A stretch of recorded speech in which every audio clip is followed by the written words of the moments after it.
Dans un certain pays, grâce à la force d'un seul héros, le seigneur démon a été vaincu. Profitant de l'occasion, l'armée humaine a capturé le château du seigneur démon, et depuis lors, les humains n'ont plus eu à craindre le seigneur démon. Cependant, pour empêcher les humains de prendre de l'avance, la race démoniaque a organisé une grande assemblée pour trouver un candidat pour le poste vacant de seigneur démon. Un des 4 rois célestes, Verme, a pris la responsabilité de cette assemblée, avec On comme adjoint en charge. Après le récent tour préliminaire, il y avait de nombreux candidats qui semblaient spéciaux et promettaient d'être encore plus forts que l'ancien seigneur démon vaincu. On a collecté des images du récent tour préliminaire et le personnage notable était Elk, qui était un héros humain. En entendant cela, Verme a visiblement paniqué, se demandant pourquoi un humain était autorisé à concourir. En raison de la règle de non-discrimination, et parce que Elk avait déclaré qu'il détestait l'humanité et voulait l'exterminer, il était autorisé à participer. Cependant, Verme croyait que c'était un acte, et craignait que s'il ne faisait rien, ils seraient tous en danger. On n'était pas inquiet, car Elk avait signé un contrat qui empêchait les concurrents de blesser quiconque en dehors de la compétition, et vice-versa. Verme était préoccupé par le fait que Elk voulait utiliser le contrat pour nuire à tous les candidats potentiels au titre de seigneur démon, mais Elk a combattu loyalement et respecté ses adversaires. Verme pensait toujours que personne n'accepterait un humain comme le seigneur démon, mais tous ceux qui ont regardé la compétition l'ont reconnu. Verme pensait qu'ils étaient tous trop ignorants,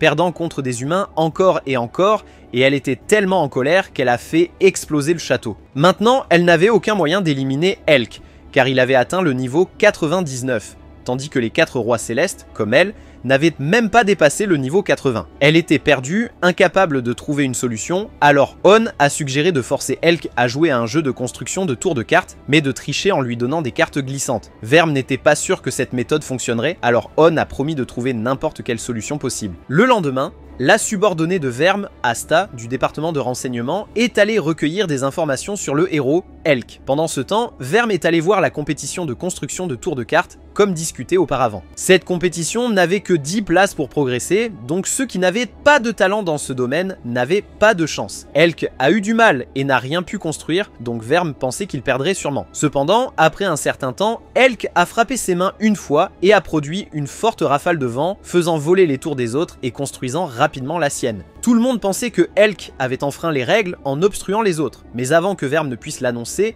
un jeune homme nommé Ken s'est levé et a soutenu que la compétition ne portait pas seulement sur la construction de tours de cartes, mais aussi sur la défense de sa propre tour. L'interprétation de ce jeune homme était si élaborée que même Verme n'y avait pas pensé. Tout le monde l'a trouvée convaincante et a eu l'esprit ouvert, mais une fille nommée Yuga a vu à travers le mensonge de Ken. Ainsi, à partir d'un concours de construction de châteaux de cartes, tout le monde a décidé de le transformer en une bataille pour détruire les tours de cartes des autres. Verme pensait que Elk avait intentionnellement organisé ça pour que les concurrents se battent entre eux, mais On lui a conseillé de ne pas surinterpréter. Entre-temps, Asta avait contacté sa sœur Ista par télépathie et l'avait informé qu'elle avait trouvé des informations sur Elk. De retour à la compétition, Verme a ensuite organisé d'autres concours comme les échecs, que Elk a remporté, et la sculpture, que Elk a également remporté. Pour le prochain concours de cuisine, elle a décidé d'être elle-même le juge pour critiquer le plat de Elk, mais Elk lui a préparé une glace très grande et savoureuse qu'elle ne pouvait pas se résoudre à critiquer. Elk a vraiment déclaré que la race démon était très intéressante. Verme est partie frustrée et a vu des affiches de plusieurs candidats qu'elle a réalisé ne pas avoir apparu. On lui a dit que ces candidats avaient tous été vaincus par Elk. Le soir, alors que Verme se creusait la tête pour trouver un moyen d'éliminer la menace nommée Elk, Ista est soudainement venu rapporter les informations qu'Asta avait trouvées. Elk était un désastre pour l'humanité. Il avait tué son propre frère cadet et c'était aussi le héros qui avait vaincu l'ancien seigneur démon. Verme était choqué, se demandant si Elk n'était pas un héros. En fait, cette époque avait produit 2 héros et Elk montrait maintenant au jeune homme, Ken, une photo de son frère cadet. Elk pensait encore à son frère, tandis que Verme apprenait peu après qu'Asta avait parcouru 3 villes sans trouver une seule personne. En même temps, On est également arrivé pour signaler qu'un autre château du seigneur des démons était tombé. Elle ne savait pas comment les humains avaient réussi à le vaincre, mais On a informé que les attaquants étaient un bataillon ailé. Grâce au commandant qui s'est sacrifié pour permettre aux soldats et aux civils démons de s'échapper, tout le monde a réussi à survivre. Verme savait que ce château serait bientôt visé, alors elle s'est préparée à la hâte. Juste après ça, une compétition de course de chevaux a eu lieu. On avait préparé pour Elk un cheval qui avait l'air très déprimé. Quand tous les participants sont entrés sur le terrain, le cheval de Elk ressemblait plus à un chat. Verme s'inquiétait que le public se rende compte qu'il jouait évidemment des tours. Mais tout le monde pensait que c'était parce que Elk était si grand que le cheval semblait plus petit en comparaison, ce qui faisait se demander à Verme si l'intelligence du public pouvait encore être sauvée. Mais peu de temps après, la course a commencé. Tout le monde est parti en courant, tandis que Elk et le chat sont restés immobiles. Tout le monde pensait que Elk était perdu, Ken pensait que Elk avait eu la malchance de tirer un si mauvais cheval, tandis que Hyuga savait que c'était le stratagème des organisateurs. Verme savait que Elk était fini, alors elle est allée avec On pour regarder les concurrents de tête. Elk a alors entendu le chat effrayé par le coup de feu de départ, mais maintenant qu'il s'était calmé, il a encouragé le chat en disant qu'il surmonterait les autres concurrents. Pendant ce temps, Hyuga et Ken étaient en tête et se disputaient l'un contre l'autre. On a promis que tous les deux seraient les plus aptes à la position de seigneur démon. Mais ce n'était pas tout, car Elk était maintenant venu ici avec le chat. Cela ne violait pas les règles, alors Verme a dit à On de mettre en place plus de pièges. Cependant, tous les obstacles ont été fracassés par Elk. Seul le pont suspendu semblait prometteur, donc On a fait verser de l'huile et installer des explosifs. Mais le personnel incompétent a glissé sur l'huile et a fait exploser le pont lui-même. Ange pensait toujours que sans le pont, Elk ne pourrait pas traverser, mais il a pris le chat dans ses bras et a sauté de l'autre côté, courant tout droit. Il était sur le point de dépasser Ken et Hyuga. Il les dépassa rapidement tous les deux, alors Ken décida de sauter et de courir pieds nus comme lui. Il rattrapa rapidement Elk, puis termina juste un peu derrière lui. Ken pensait avoir vraiment couru vite, mais Elk dit que si Ken avait couru sérieusement comme ça dès le début, il aurait déjà perdu. Elk devint alors plus amical avec Ken, tandis que Verme ne pouvait pas être plus frustré. Mais avant qu'elle ne puisse exploser, Esta est venue rapporter que leurs renseignements avaient apporté des nouvelles. La situation au château du seigneur démon conquis était qu'il ne restait que plus de 100 soldats zélés et un qui semblait être leur commandant. À part cela, ils n'ont guère fait d'autres mouvements. Un des 4 rois célestes, Asura, était arrivé. Il était blessé, mais il est venu donner une stratégie à Verme. Il s'agissait de la compétition finale à venir. Il voulait que la tâche soit de reprendre le château du seigneur démon. Celui qui éliminerait le plus d'ennemis et apporterait la plus grande contribution deviendrait le seigneur démon. L'objectif était à la fois de gérer ses soldats zélés et de voir si Elk avait l'intention d'aider la race démoniaque ou non. Si l'on s'inquiète d'une éventuelle trahison de Elk envers les autres concurrents, il avait cette bague de pacte qui empêche les concurrents de s'attaquer les uns les autres. Mais pour être sûr, Verme a décidé de venir pour superviser personnellement. Si Elk avait l'intention de les trahir, elle risquerait sa vie pour l'arrêter. Asura ne voulait pas que Verme porte cette responsabilité, mais elle avait décidé, et aussi parce qu'Asura était gravement blessé et avait besoin de repos. Le jour de l'événement, Verme a remarqué que les 4 finalistes semblaient tous excités par la bataille, sauf Ken. Il semblait un peu inquiet, mais s'est réjoui en entendant qu'un superviseur allait les accompagner pour aider. Verme s'est révélé,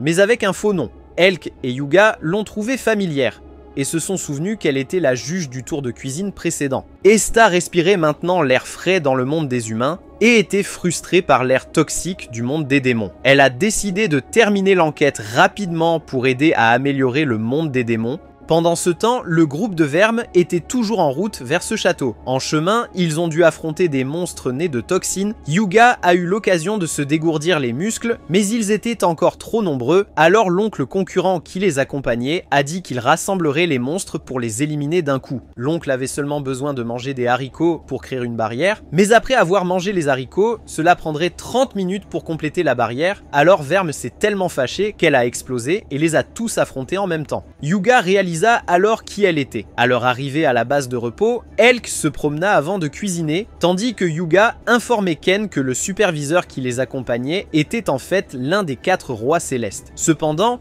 Hyuga savait que le but de Verme en venant était de surveiller Elk. Ken n'y croyait pas vraiment et pensait même que Elk était très bon. Verme a entendu et a interdit à tous les deux de dire des bêtises devant Elk et de la considérer simplement comme la superviseure qui les accompagne. Pendant ce temps au château, Asura a entendu dire que le groupe de Verme progressait toujours bien, mais qu'il entrerait bientôt dans un tunnel plein de monstres. Esta voulait envoyer des gens pour soutenir Verme, mais Asura pensait que cela ne ferait que gêner Verme davantage. D'ailleurs, il ne pouvait pas écarter la possibilité que les zélés viennent ici, donc il devait encore garder des forces ici pour la défense. Malgré cela, Asura était toujours inquiet pour Verme. À ce moment-là, tout le groupe était entré dans le tunnel. Ken n'arrêtait pas de présenter Elk au type de monstre présent. Les pitreries constantes du groupe rendaient Verme et Hyuga assez fatigués. Soudain, un monstre extrêmement puissant est apparu. C'était un monstre du Nouveau Monde, attaquant à la fois les démons et les humains sans distinction et devenant plus fort après chaque bataille. Elk s'est ensuite avancé pour se battre. Il a chargé en avant et l'a frappé d'un coup de pied, le faisant reculer. Et quand il a dégainé son épée, c'était presque juste pour le spectacle, car il n'en avait pas besoin. Ils ont ensuite pu passer, mais Verme voulait s'assurer, alors elle a utilisé la magie pour brûler le cadavre du monstre avant de continuer. Le groupe est ensuite sorti du tunnel, et Verme a rencontré un agent du renseignement. Cette personne a ouvert un passage secret dans le château pour que tout le groupe puisse entrer. Verme a dit directement que quiconque éliminerait le commandant ennemi gagnerait, mais qu'ils ne devraient pas essayer si fort qu'ils perdent leur vie inutilement. Hyuga visait toujours la première place,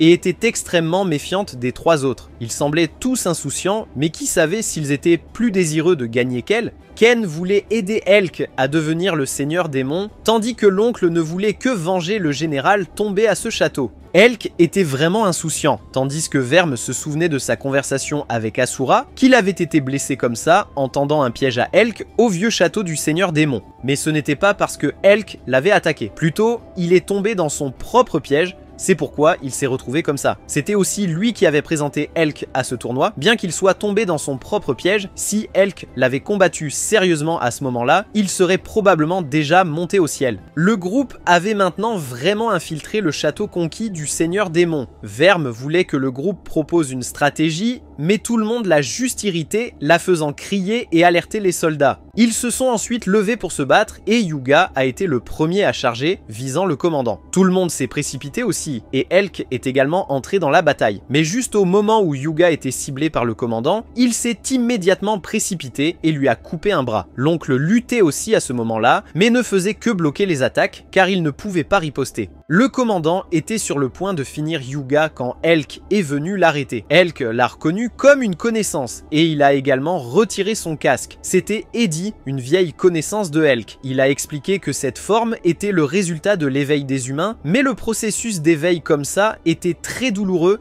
et misérable. Cependant, en échange, les humains acquéraient un pouvoir similaire à celui des héros, et plus le taux de réveil serait élevé, plus grand serait le pouvoir. Mais la plupart de ceux qui ne pouvaient pas gérer le pouvoir du réveil perdraient leur santé mentale. Juste après cela, une volée de soldats zélés est également venue pour l'assister dans la mission d'extermination de la race démoniaque. Alors qu'il divaguait sur la façon dont il était devenu plus fort et éradiquerait la race démoniaque, il a été soudainement coupé par Hyuga, perdant une aile. Il ne comprenait pas pourquoi elle avait encore deux bras, et elle a expliqué que sa race avait des capacités de régénération, les rendant presque immortels. Elle a également remarqué que ce groupe semblait encore très faible. L'un d'eux a tenté d'attaquer Vermi par surprise, mais a été immédiatement incinéré par elle. En effet, il semblait avoir la puissance des héros, mais était encore pathétiquement faible. Hyuga avait intentionnellement perdu un bras pour rendre le commandant ici négligent. Elle n'a pas précipité le moment de prendre sa vie, mais voulait voir ce que Elk ferait. Hyuga a pris une autre de ses ailes et l'a même moqué pour être trop faible. À ce stade, Vermi a réalisé que la possibilité pour eux de coexister avec les humains était presque perdue, donc le seul moyen pour la race des démons d'échapper à l'extinction était d'éradiquer complètement les humains. Juste au moment où Hyuga était sur le point de finir Eddie,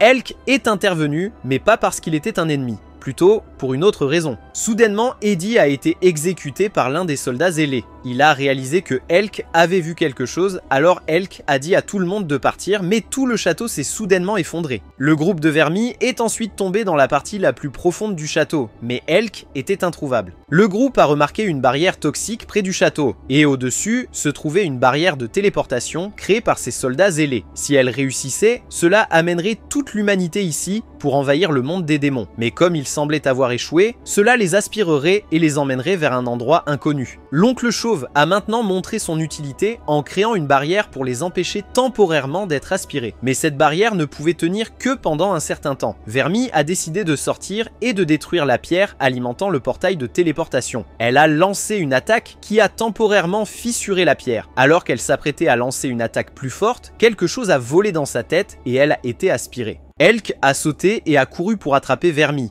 mais elle avait déjà réussi à lancer une attaque pour détruire la pierre. Cependant, le portail ne s'est pas fermé assez rapidement, alors Elk l'a attrapé et en conséquence, tous deux ont été aspirés dans le portail. Quand elle s'est réveillée, Vermi s'est retrouvé téléporté sur une île et Elk était introuvable. Un jour avant que Vermi ne parte, elle s'était disputée avec Azura à propos de la coupe de ses longs cheveux. Azura n'était pas d'accord, mais elle avait déjà décidé, alors elles se sont battues pour décider et Azura a été déclarée vaincue. Esta ne pouvait pas supporter de couper ses cheveux, mais Vermi pensait que tant qu'elle est en vie, les cheveux repousseraient, donc cela ne la dérangeait pas. Azura s'est ensuite réveillée et a couru pour la retrouver, choquée que Vermi ait coupé ses cheveux. La nouvelle de la situation de Vermi est vite arrivée au palais. Esta a essayé de rester calme, mais Azura était si choquée qu'elle en avait de la bave aux lèvres. Pendant ce temps, Vermi s'est rendu compte qu'elle avait la mer devant elle, et la sensation de respirer dans un environnement presque sans toxines était quelque chose qu'elle n'avait pas ressenti depuis longtemps. Elle est ensuite allée chercher de la nourriture et a essayé de trouver un chemin de retour au château. Mais elle a entendu le son d'un marteau, alors elle est allée vérifier et a vu Elk construire une maison. Elle ne comprenait pas pourquoi Elk construisait une maison, se demandant s'il prévoyait de vivre ici de façon permanente. Soudain, un oiseau est apparu derrière elle. Il pouvait parler et a fait découvrir Vermi à Elk. Hawk a été surprise, pensant que Elk profiterait de cette occasion pour s'occuper d'elle, mais il n'a rien fait. Il a expliqué qu'il construisait la maison pour qu'il n'ait pas à dormir dehors. Puisqu'il ne pouvait pas retourner au palais tout de suite, il pourrait aussi bien rester ici temporairement et penser à un moyen de rentrer. Mais Vermi pensait que si elle gardait Elk sur cette île isolée, il ne serait plus une menace pour la race démoniaque. Il a ensuite commencé à pleuvoir et Elk et l'oiseau ont couru dans la maison. Mais Vermi n'a pas suivi, alors il a dû se précipiter dehors et la porter à l'intérieur. Dès qu'elle est entrée dans la maison, Elk l'a rassuré qu'il pourrait utiliser le bois ici pour construire un navire pour rentrer. Elle a accepté à contre-cœur, mais a ensuite réalisé qu'elle devait le garder ici pour toujours. Mais ensuite, elle a réfléchi un instant. Pourquoi Elk a-t-il choisi de risquer sa vie pour la sauver et se retrouver ici aussi? S'il les considérait vraiment comme des ennemis, il aurait pu l'abandonner. Ou quand ils sont arrivés ici, il avait beaucoup d'occasions de l'assassiner. Elle a progressivement commencé à penser que Elk voulait vraiment aider la race démoniaque. Azura s'était maintenant calmée pour considérer la situation. En effet, si les humains évoluaient complètement en héros, la race démoniaque serait condamnée. Donc la priorité maintenant était de sauver Vermi. Mais Anne pensait qu'il devrait attaquer les humains, ce à quoi Azura a répondu qu'il n'était pas d'humeur à se battre quand Vermi était en danger. Donc Vermi était la priorité absolue. Mais maintenant, où trouver une équipe de recherche? Azura a dit qu'il avait une méthode, un sort pour trouver des personnes. Il avait développé ce sort au cours de ses aventures, mais pour lancer le sort, il avait besoin d'une partie de la personne à trouver, et donc les cheveux de Vermi devinrent utiles. Mais Azura n'avait pas les cheveux de Vermi parce que lorsqu'elle les a coupés, il en avait demandé et a été incinéré. Cependant, Esta en avait, alors elle l'a donné à Azura pour l'utiliser. Il a ensuite mis les cheveux de Vermi dans une statue en bois et a lancé un sort pour la faire bouger sur une carte. Étonnamment, elle est sortie de la carte, laissant tout le monde perplexe. À ce moment-là, Esta a reçu des nouvelles et a compris ce que les gens ailés que la femme voyait étaient. Malgré le danger imminent, Esta a quand même essayé de rassembler autant d'informations que possible. Pendant ce temps, Vermi était assis, pêchant et réfléchissant aux actions de Elk. Pourquoi a-t-il empêché Hyuga de tuer la commandante ? Et maintenant il l'a même sauvée. Se pourrait-il que Elk la voyait encore comme ayant une valeur à exploiter? Si tel est le cas, elle craignait que si elle devait affronter Elk maintenant, la défaite serait certaine, et tout espoir restant devrait être placé en Azura. Mais elle ne faisait pas du tout confiance à Azura, alors elle préférait continuer à essayer de gagner Elk ici. Perdu dans ses pensées, l'oiseau devait lui rappeler qu'un poisson mordait pour qu'elle puisse le remonter, mais par manque d'expérience, elle a laissé la ligne se casser. Elk a plongé pour récupérer le poisson, mais il est remonté en serrant une créature qui, selon l'oiseau, était toxique et non comestible. Cette nuit-là, ils sont rentrés chez eux pour dormir, et le lendemain matin, Verme s'est réveillée et a vu que le piège qu'elle avait posé était intact. Soudain, quelqu'un a frappé à la porte, et quand elle l'a ouverte, il y avait un homme qui ressemblait à un cochon. Celui-ci lui a apporté de la nourriture, mais en avait mangé la plupart, alors elle l'a laissé manger le reste et a demandé qui lui avait dit de lui apporter de la nourriture. Il disait que le chef du village l'avait instruit de le faire. Elle voulait voir son village, alors il l'y a conduite. Ça ne ressemblait pas vraiment à un village, juste quelques maisons proches les unes des autres, et seuls des résidents comme ceux-ci vivaient sur l'île. Ils ont soudainement eu peur des étrangers, comme Verme, et l'oiseau est soudainement venu l'informer qu'Elk prévoyait de construire un bateau. Craignant qu'Elk ait trouvé un moyen de revenir, elle a couru pour voir et l'a trouvé tenant une hache et émettant un rayon de lumière. Il balança et coupa légèrement quelques arbres. Mais la hache s'est brisée, alors il s'est mis à couper des arbres avec ses mains nues, tout comme dans ce jeu de cubes. Il a ensuite remarqué Verme et l'oiseau. Verme a demandé s'il connaissait le chemin du retour, mais il a dit qu'il se préparait juste à l'avance. Elle a alors senti quelque chose et s'est enfuie. Elle a découvert plus tard une ruine ancienne en mer et l'oiseau ne savait rien de ces choses. Elk avait fini de construire le bateau, mais il ressemblait plus à un radeau qu'à un bateau. Soudain, quelqu'un prétendant être le chef du village est venu rencontrer Elk et Verme. Ils ont tous deux dû le suivre, et Elk semblait également prudent, ce qui a fait se demander à Verme à quel point cet vieil homme était dangereux. Ils ont ensuite été entourés par de nombreuses personnes vêtues de noir, mais immédiatement après, tous les habitants de l'île ont retiré leurs manteaux, voulant surprendre Verme. Ils ont tous accueilli les deux visiteurs sur cette île, Elk le savait déjà et faisait aussi partie de ce plan, mais cela n'a pas beaucoup surpris Verme. Le groupe a ensuite organisé une fête, et le chef du village était heureux que les deux aient apporté un nouveau souffle à l'île. Verme les a remerciés pour le lit et les vêtements de nuit que Elk avait empruntés pour elle. Quant à la direction du retour sur le continent, le chef ne savait pas car il n'avait jamais cherché à quitter l'île, mais il croyait que la sorcière le saurait. La sorcière faisait actuellement des recherches sur l'autre île, et comme les enfants ici dérangeaient souvent la sorcière, cette personne avait érigé une barrière pour faire des recherches en paix. Dans 2 jours, cette personne descendrait de la montagne pour pouvoir demander la direction du continent. Verme a ensuite joué avec les habitants de l'île, des jeux amusants à la pêche. Finalement, Verme a trouvé cela agaçant car elle ne pouvait pas leur refuser et elle avait besoin d'intimité. Elk pensait que la plupart des gens qu'il rencontrait étaient de bonnes personnes, alors elle a averti Elk des mauvaises personnes dans le monde et qu'il n'y en avait pas peu non plus dans cette race de démons. Elk s'est sentie triste en entendant ces choses, mais elle ne voulait pas dire des mots durs, seulement l'avertir. Mais il l'a comprise et lui a servi un bol de soupe. Verme demanda pourquoi il l'avait sauvé, et il révéla qu'il lui était reconnaissant de l'avoir accepté dans l'armée des démons. À ce moment-là, il pensait qu'il serait rejeté pour être humain, mais il a quand même été accepté. Maintenant, il se sent assez seul, car ses anciens camarades sont tous devenus des ennemis. Verme lui a demandé à propos de ce commandant ailé, et il a dit que cette personne et lui étaient aussi proches que des frères, et qu'ils avaient tué des monstres ensemble pendant de nombreuses années. Alors qu'ils discutaient, la nuit est tombée, donc Elk voulait retourner dans sa chambre. Verme lui a demandé s'il était prêt à pointer son épée sur ses semblables, et il était certain que c'était ce qu'il devait faire parce que ces guerriers ailés n'étaient plus humains. Ils étaient juste des créatures qui obéissaient uniquement aux ordres du roi. En tant qu'humains, ils mettraient fin à tout pour empêcher les humains de conduire toutes les autres espèces à l'extinction. À cette époque, Hyuga et Ken attiraient encore des monstres pour les éliminer, voulant éviter qu'il y ait trop de monstres pendant la reconstruction. Cependant, à ce moment, un autre groupe de guerriers ailés est arrivé. Ces trois-là semblaient assez forts. Ils ont vu qu'Eddie semblait avoir péri et ont suspecté que c'était à cause de la sous-estimation d'une adversaire. Hyuga a foncé pour engager le combat et a réussi à dépasser l'épéiste pour viser l'archer derrière. Mais elle avait aussi une épée pour se défendre, et le mage à proximité n'a pas hésité à viser son propre allié pour attaquer Hyuga, la forçant à se retirer.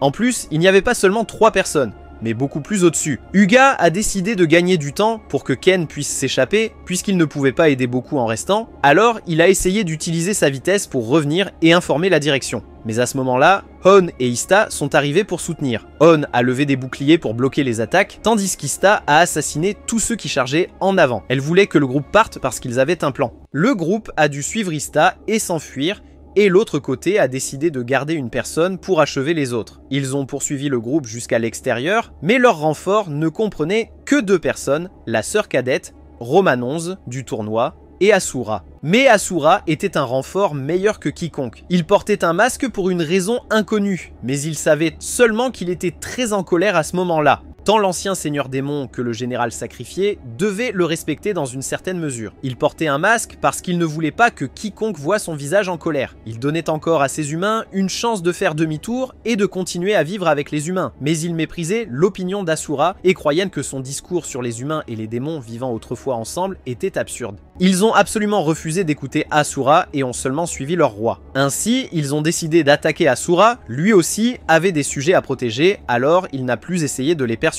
Il a ensuite créé une masse de racines d'arbres et a lié tous les soldats en l'air. Il ne s'attendait pas à ce qu'il soit si fort et pensait qu'il était le chef de la race démoniaque. Mais non, il était juste l'un des 4 rois célestes. Selon Hon, Asura pouvait manipuler librement les arbres dans le territoire des démons, qu'ils soient morts ou vivants. S'il est pris en compte, il pourrait être le plus faible des 4 rois célestes, mais s'il y avait des arbres sur le champ de bataille, il n'aurait pas peur. Quelqu'un. Il ne voulait pas les tuer et leur a encore donné une chance de se rendre et de revenir, mais ils l'ont refusé. Soudain, une flèche a volé vers eux, alors Asura a dû la bloquer. Une rafale de flèches a été tirée par les soldats ailés sur le mur au-dessus. On a levé des boucliers pour protéger tout le monde, tandis qu'Asura avait des arbres pour se couvrir. Mais les flèches n'étaient pas seulement dirigées vers eux, mais aussi vers les ailés capturés. Hyuga a vu que c'était comme Eddie avant, également tué par une lance d'un allié. Ils ont tous accepté leur mort et ont cru qu'ils avaient récolté quelque chose. Bien qu'ils se soient réveillés et aient encore subi une défaite écrasante,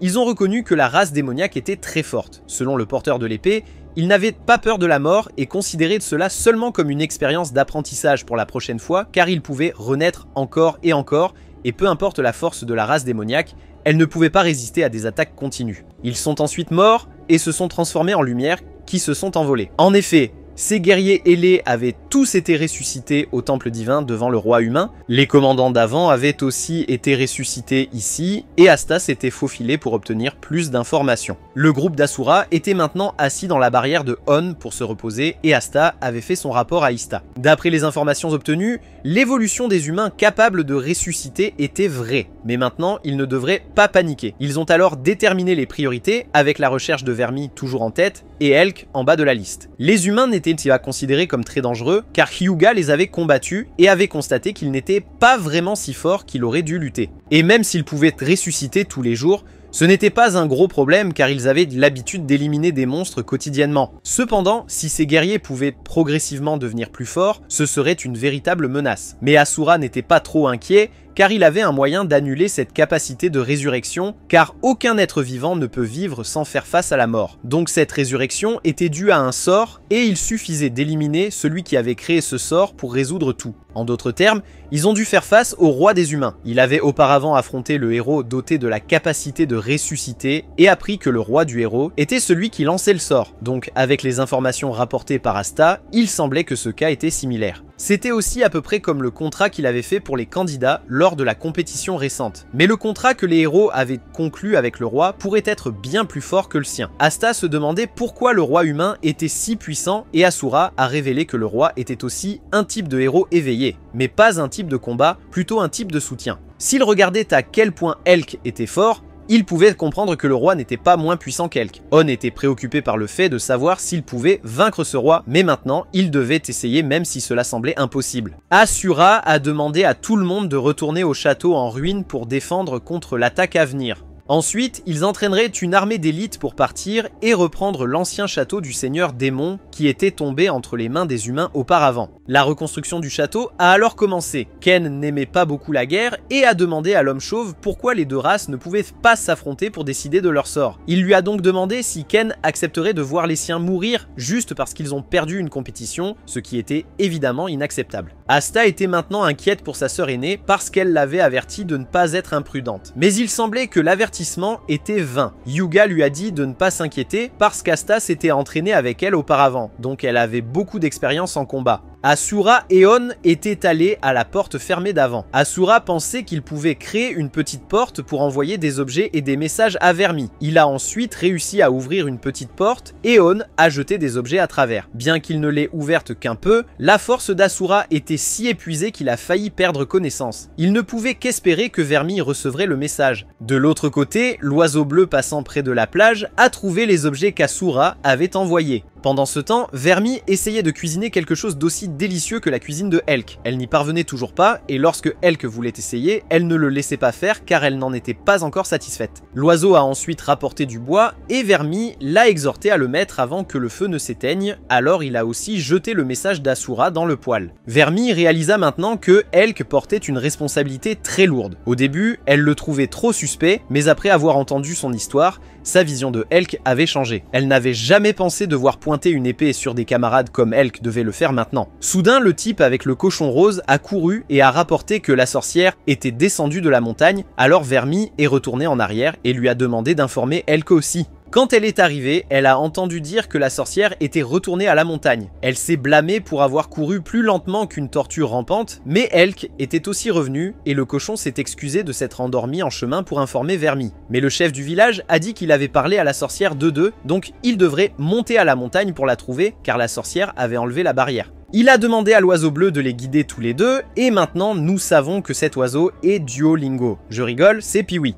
En montant la montagne, Pee-wee a averti les deux de ne pas énerver la sorcière. Vermi n'était pas sûr que la sorcière connaisse le chemin du retour vers le continent ou non, mais ils n'avaient pas d'autre choix que de tenter leur chance. Les trois ont alors vu la maison de la sorcière, et elle était étrangement sombre. Mais quand ils ont appelé à la porte, un autre oiseau bleu est sorti. Vermi pensait que c'était la vraie sorcière, mais la sorcière était en réalité derrière les trois. Pee-wee l'a appelée Mamie, alors elle l'a chatouillé plusieurs fois. La sorcière avait entendu leur histoire, alors elle leur montra le chemin de retour vers le continent. Ils devaient aller au nord-ouest pour retourner sur le continent d'où ils venaient. Vermi a réalisé qu'il y avait plus d'un continent et s'est demandé comment la sorcière savait d'où ils venaient. Mais en laissant cela de côté, la sorcière a dit que retourner sur le continent serait très difficile. Ils avaient besoin de provisions et d'un navire robuste pour résister aux tempêtes en mer. Ils avaient aussi besoin d'une créature qui pourrait déterminer la direction en cas de perte de visibilité. Et la créature qu'elle a mentionnée était le cerf de mer dans le livre ici. Lorsqu'il perdait la direction, il devait le libérer dans la mer et il les aiderait à savoir dans quelle direction aller.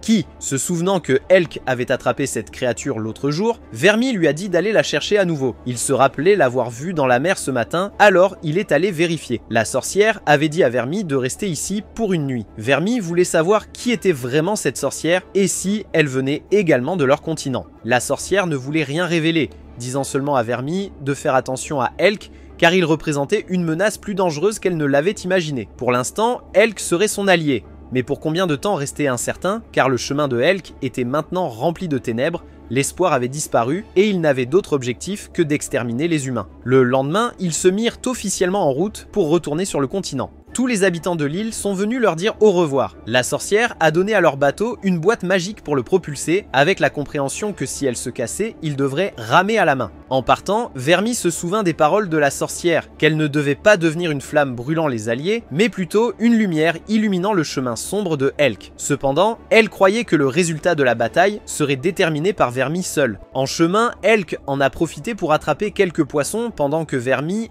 inspectant le bateau, découvrait que Pee-wee avait également embarqué. Il a dit qu'il voulait explorer le monde, mais Vermi a insisté pour le ramener sur l'île en raison du voyage dangereux qui les attendait. Cependant, Pee-wee a apporté une lettre de la sorcière, demandant à Vermi de laisser Pee-wee venir car il était habitué au danger et pouvait aider Vermi à rester calme. La sorcière a suggéré que si Vermi se sentait stressé, elle devrait s'allonger sur le ventre de Pee-wee, ce qui serait très relaxant. Elk voulait aussi que Pee-wee reste, donc Vermi a dû céder. Ils ont rapidement rencontré un monstre marin, obligeant Vermi à activer le dispositif de propulsion pour s'échapper rapidement. Quand ils étaient assez loin, Vermi voulait encore retourner Pee-wee, mais Elk pensait qu'ils étaient allés trop loin pour revenir en arrière et a dit qu'il pouvait protéger Pee-wee lui-même. Alors le groupe a continué leur voyage. Et quelques jours plus tard, ils sont entrés dans une mer brumeuse. Elk a relâché le cerf dans l'eau, qui les a tirés dans la direction opposée à celle qu'ils prenaient, aidant le bateau à trouver le bon chemin pour sortir du brouillard. Peu de temps après, le groupe a été pris dans une tempête et Vermi a dû lutter pour sortir d'un tourbillon. Le monstre marin les a retrouvés et Elk l'a vu comme un défi. Il s'est précipité pour le frapper, mais la pieuvre n'était pas perturbée et a attrapé Elk à la place. Il devait s'échapper et Vermi voulait utiliser la magie pour l'aider, mais si elle ne fournissait pas assez de magie à l'appareil de propulsion, le bateau entrerait dans le tourbillon.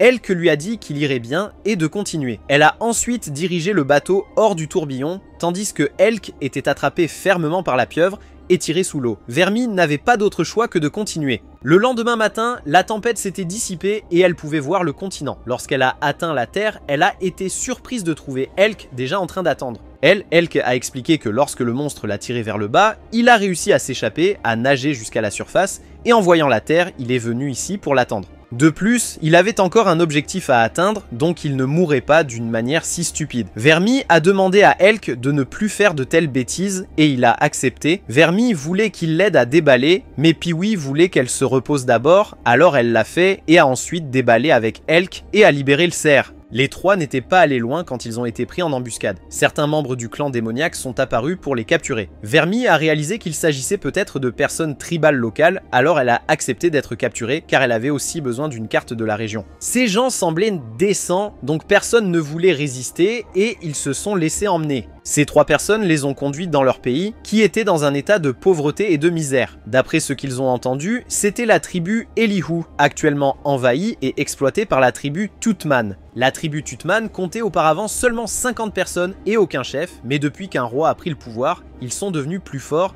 et ont commencé à envahir d'autres endroits. Les gens étaient maudits et ne pouvaient pas résister. Ils devaient capturer des personnes comme ça en hommage aux Tuthman pour éviter qu'ils ne torturent leurs compatriotes. La princesse d'Elihu est apparue et a cru que capturer des gens et les soumettre aux Tuthman était mal, alors elle a ordonné aux 3 soldats de libérer le groupe de Vermi. Mais juste à ce moment-là, le Tuthman est arrivé. La princesse a dit au groupe de Vermi de se cacher temporairement. Les 3 ont alors vu la scène du roi Tuthman torturant la princesse et ont décidé qu'ils en avaient assez de conquérir d'autres tribus et qu'à partir de maintenant, ils ne tueraient et ne détruiraient que les pays qui se mettraient en travers de leur chemin. Il a donné à la princesse un choix, soit forcer son peuple à se battre pour lui, soit il les annihilerait tous. Elle voulait refuser parce que son peuple ne pouvait plus se battre, mais cela lui était égal, forçant Elk à intervenir. Il a alors giflé un soldat Tuthman, l'envoyant valser, tandis que Vermi utilisait la magie pour éloigner les soldats Tuthman du peuple Elihu. Elle voulait qu'Elk gère les choses librement pendant qu'elle protégerait le peuple. Le roi a alors envoyé ses soldats attaquer, mais Elk les a tous repoussés, essayant de ne pas les tuer en utilisant juste assez de force. Voyant que ses soldats étaient inutiles, le roi se lança lui-même, infusant de la magie dans son poing et lançant un coup de poing qui créa un nuage de fumée. Il pensait que Elk était fini et s'est approché de Vermi en disant qu'elle était courageuse de le défier et en demandant de quelle tribu ou pays elle venait pour qu'il puisse le détruire. Mais elle lui a dit de vaincre Elk d'abord avant de la combattre. Il pensait qu'elle était délirante puisqu'il croyait avoir déjà réglé le sort de Elk, mais c'était lui qui délirait car Elk se tenait toujours derrière lui. Elk a dit que ce coup de poing ressemblait à une égratignure, et que même sans de cela ne lui ferait pas de mal. Le roi, alors en colère, a frappé Elk à plusieurs reprises, mais après que la fumée se soit dissipée, il était toujours debout. Elk a décidé de lui montrer à quoi ressemblait un vrai coup de poing, et avec un seul uppercut, il l'a envoyé voler sur une longue distance. Il a ajusté sa force pour garder le roi conscient après ce coup. Il voulait que le roi lève la malédiction qu'il avait jetée sur le peuple d'Elihu et quitte cet endroit, mais le roi s'est mis en colère et a perdu le contrôle. Sa main a grandi et il a frappé Elk, le repoussant. Son corps s'est ensuite gonflé et il a juré de détruire Elk. Sa force a maintenant atteint une taille anormalement grande. Verm a utilisé une technique pour couper un de ses bras, mais il a pu le régénérer. Elk a compris que ce type ne pouvait plus être sauvé, alors il a libéré son intention meurtrière pour le détruire. Verm a ressenti l'intention de tuer et s'est senti mal à l'aise. Elk n'avait besoin que d'un seul coup pour faire tomber le bras du roi, qui ne pouvait pas repousser. Verm a remarqué qu'il commençait à s'effriter et a réalisé qu'il avait échangé sa force vitale pour du pouvoir en peu de temps, et cela semblait être sa limite. Il s'est ensuite désintégré et a disparu. Les soldats Tuthman se levèrent alors, et Verm pensa qu'ils allaient venger leur roi, mais ils les remercièrent tous les deux à la place. Il semblait qu'ils avaient également peur du roi, mais n'osaient pas se rebeller. Soudainement, une lumière a émané des gens d'Elihu, alors ils y sont allés pour vérifier. Pee-wee les a informés que les gens ont soudainement commencé à briller et qu'ils s'étaient maintenant transformés en leur forme originelle, des citoyens mignons et gentils au lieu des formes laides qu'ils avaient auparavant. La princesse s'est inclinée pour les remercier et voulait connaître leurs noms pour les enregistrer dans les livres d'histoire d'Elihu. Pee-wee a parlé en leur nom et cette nuit-là, toute la ville a célébré. Le lendemain matin, Verm a apporté une carte pour aller vers l'ouest car la carte ici ne s'étendait pas à son empire. Alors peut-être que les 2 grandes villes à l'ouest auraient une carte menant à l'empire. Elle a ensuite demandé où se trouvait Elk et il faisait ses adieux aux gens d'Elihu, en espérant qu'ils seraient capables de restaurer leur pays. Peu de temps après être parti, Verm a entendu d'un colporteur que les 2 grandes villes vers lesquelles elle se dirigeait avaient été détruites lors d'une guerre. Pour plus de détails, il devrait se rendre dans la petite ville voisine pour demander. Les 3 sont ensuite allés en ville pour essayer, et elle semblait être pleine de colporteurs. À proximité, il y avait une fille qui chantait dans les rues, et Verm pensait qu'elle ressemblait à une réfugiée de ces 2 villes. Elle a ensuite vu une boutique de cartes, et ils avaient une carte de l'Empire. Le propriétaire du magasin, voyant que Verm en avait vraiment besoin, a essayé de la surcharger. Comme elle n'avait pas d'argent de cet endroit, elle a demandé au propriétaire de garder la carte et de ne la vendre à personne d'autre. Elle est ensuite allée échanger de l'argent et a même utilisé les minéraux donnés par la princesse Elihu, mais n'a pu échanger que la moitié du montant nécessaire. Soudain, il y avait un concours de cuisine à proximité avec un prix suffisant pour acheter la carte. Verm croyait donc aux compétences culinaires de Elk pour gagner l'argent du prix, mais il s'inquiétait de savoir si ces compétences conviendraient au goût des habitants. Cependant, Verm l'a quand même forcé à s'inscrire et a ensuite remarqué que ce concours avait de nombreux participants éminents, tous bien connus dans le monde culinaire. Comme de nombreux concurrents de renom étaient en compétition, Elk est à peine remarqué. Le défi cette fois était la fondue. Verm est allé dans la cuisine pour aider Elk. Un concurrent préparait une pâte à pizza pour un concours de fondue chinoise. tandis qu'un autre, avec des dents de lapin, attirait l'attention des gens en prévoyant de réaliser un plat que très peu avaient réussi à faire. Mais alors, tout le monde a vu Elk rester immobile et a pensé qu'il était sous le choc. Cependant, il était en train de couper des légumes à une vitesse incroyable, avec de gros morceaux tombant dans la marmite. Une fois presque terminé, Verme a goûté le bouillon et a déclaré qu'il était incroyablement délicieux. Tout le monde a été surpris d'apprendre qu'il y avait un maître caché ici. Verme les a informés que Elk était le meilleur concurrent du concours culinaire pour choisir le nouveau roi démon. Le gars avec les dents de lapin l'a vu comme un adversaire fort et est devenu plus motivé. Pendant ce temps, la chanteuse de rue a rencontré par hasard Pee-wee, qui était perdu. Elle a demandé où il devait aller pour pouvoir le guider. À ce moment-là, le concours touchait à sa fin, attendant que les juges donnent leur score. Verme a vu que tout le monde était impressionnant, donc elle était un peu inquiète. Ensuite, les juges ont donné leurs notes. Le plat d'un concurrent était trop épicé, mais ça va. Un en a fait une pizza qui était hors sujet mais quand même bonne. Le plat du jeune avec les grandes dents était trop difficile et pas complètement réussi mais quand même correct. Et pour le plat de Elk, il n'y avait rien à ajouter, excellent, 10 points, parfait, superbe, donc Elk a gagné la compétition. Le jeune homme aux dents en avant a perdu toute motivation, mais Elk est venu l'encourager, alors il a donné à Elk son livre de recettes en disant qu'il en ferait un nouveau. Ce n'est qu'alors que Verme a remarqué que Pee-wee avait été perdu, mais était revenu, et a été choqué d'entendre que le concours était terminé. Tous les trois sont ensuite allés chez le propriétaire du magasin et ont acheté la carte. Ils connaissaient approximativement l'itinéraire, mais le propriétaire leur a conseillé de ne pas passer par la zone avec les deux villes détruites. La chanteuse de rue a dit que cet endroit était dangereux à cause d'un héros sombre. Selon elle, cette personne errait dans la zone des deux pays détruits et si quelqu'un entrait là-bas et le rencontrait, il serait difficile de revenir. Donc le conseil était de prendre un détour. Mais Verme les a juste remerciés pour l'avertissement, disant qu'elle était pressée et ne pouvait pas prendre de détour. Le propriétaire voulait toujours conseiller aux deux de ne pas risquer leur vie. Les deux sont ensuite partis, appelant Pee-wee à suivre. La fille a rappelé Pee-wee pour dire quelque chose avant de laisser le groupe partir. Les trois ont rapidement atteint les ruines des deux pays déchus. En voyant de si grandes ruines, il était clair à quel point cet endroit avait été peuplé autrefois et sûrement de nombreuses personnes avaient perdu la vie. Soudain, une rafale de vent est venue et Verme a vu le héros sombre apparaître. Dès qu'elle a tourné la tête, il s'était instantanément approché, obligeant Elk à le repousser. Elle ne comprenait pas comment il pouvait être si rapide et elle se sentait mal à l'aise à cause de l'aura qu'il émettait. C'était similaire à l'aura qu'elle avait ressentie auparavant du roi Tutman. Elle a ensuite emmené Pee-wee en premier, laissant Elk se battre. Il a été approché par l'autre et a reçu une coupure à la joue. Il devait alors se battre seul et Verme savait qu'elle devait revenir bientôt pour soutenir Elk. Il avait brisé l'épée de l'autre avec succès, mais avant qu'il ne puisse se réjouir, l'épée s'était régénérée. Verme avait placé Pee-wee en lieu sûr et était rapidement retournée vers Elk. Elle est revenue et a lancé une énorme boule de feu sur le héros sombre, mais il n'était pas du tout ébranlé. Alors Elk a lancé un autre coup de poing par derrière pour l'éloigner. Mais il a disparu juste après et s'est approché pour trancher Elk à nouveau. Verme ne comprenait pas et essayait de trouver une stratégie pendant que Elk continuait à se battre et à tenir bon. Elle soupçonnait que cette personne était contrôlée par quelqu'un, alors elle a essayé d'appeler Elk pour fuir. Mais il n'écoutait pas et continuait à frapper le héros. Pee-wee est soudain apparu et a chanté quelques lignes, ce qui a fait que le héros n'était plus aussi enragé qu'avant. Elke est retourné à Vermi et s'est excusé de ne pas avoir entendu son appel plus tôt, car il était un peu paniqué. Pee-wee a dit que la chanson d'avant avait été enseignée par la fille avant, qui avait instruit de la chanter si jamais il rencontrait le héros sombre. Elle a demandé à propos de la blessure de Elke, mais il a montré ses muscles et s'est rétabli immédiatement. Le héros s'en allait maintenant lentement et Elke soupçonnait qu'il y avait quelque chose d'étrange chez lui, alors il a dit à Vermi de suivre. Les trois ont ensuite suivi le héros jusqu'à un temple. Pas sûr s'il y avait des pièges à l'intérieur, ils sont restés prudents. Le héros s'est maintenant assis à un endroit et a dit que la guerre avait causé trop de choses. Au début, personne n'aimait la guerre jusqu'à ce que leur famille, amis et proches soient tués. À partir de ce moment, les deux pays ont commencé à se détester et une sombre malédiction a été utilisée, transformant les soldats des deux côtés en monstres hideux. Les monstres des deux pays se sont entretués, mettant finalement fin à la guerre. Cependant, les monstres restants ont perdu la tête, obligeant les humains et les héros à recourir à des pouvoirs sombres pour les combattre. Il a essayé de sauver autant de personnes que possible, mais maintenant il a succombé au pouvoir obscur. Son corps commence à se désintégrer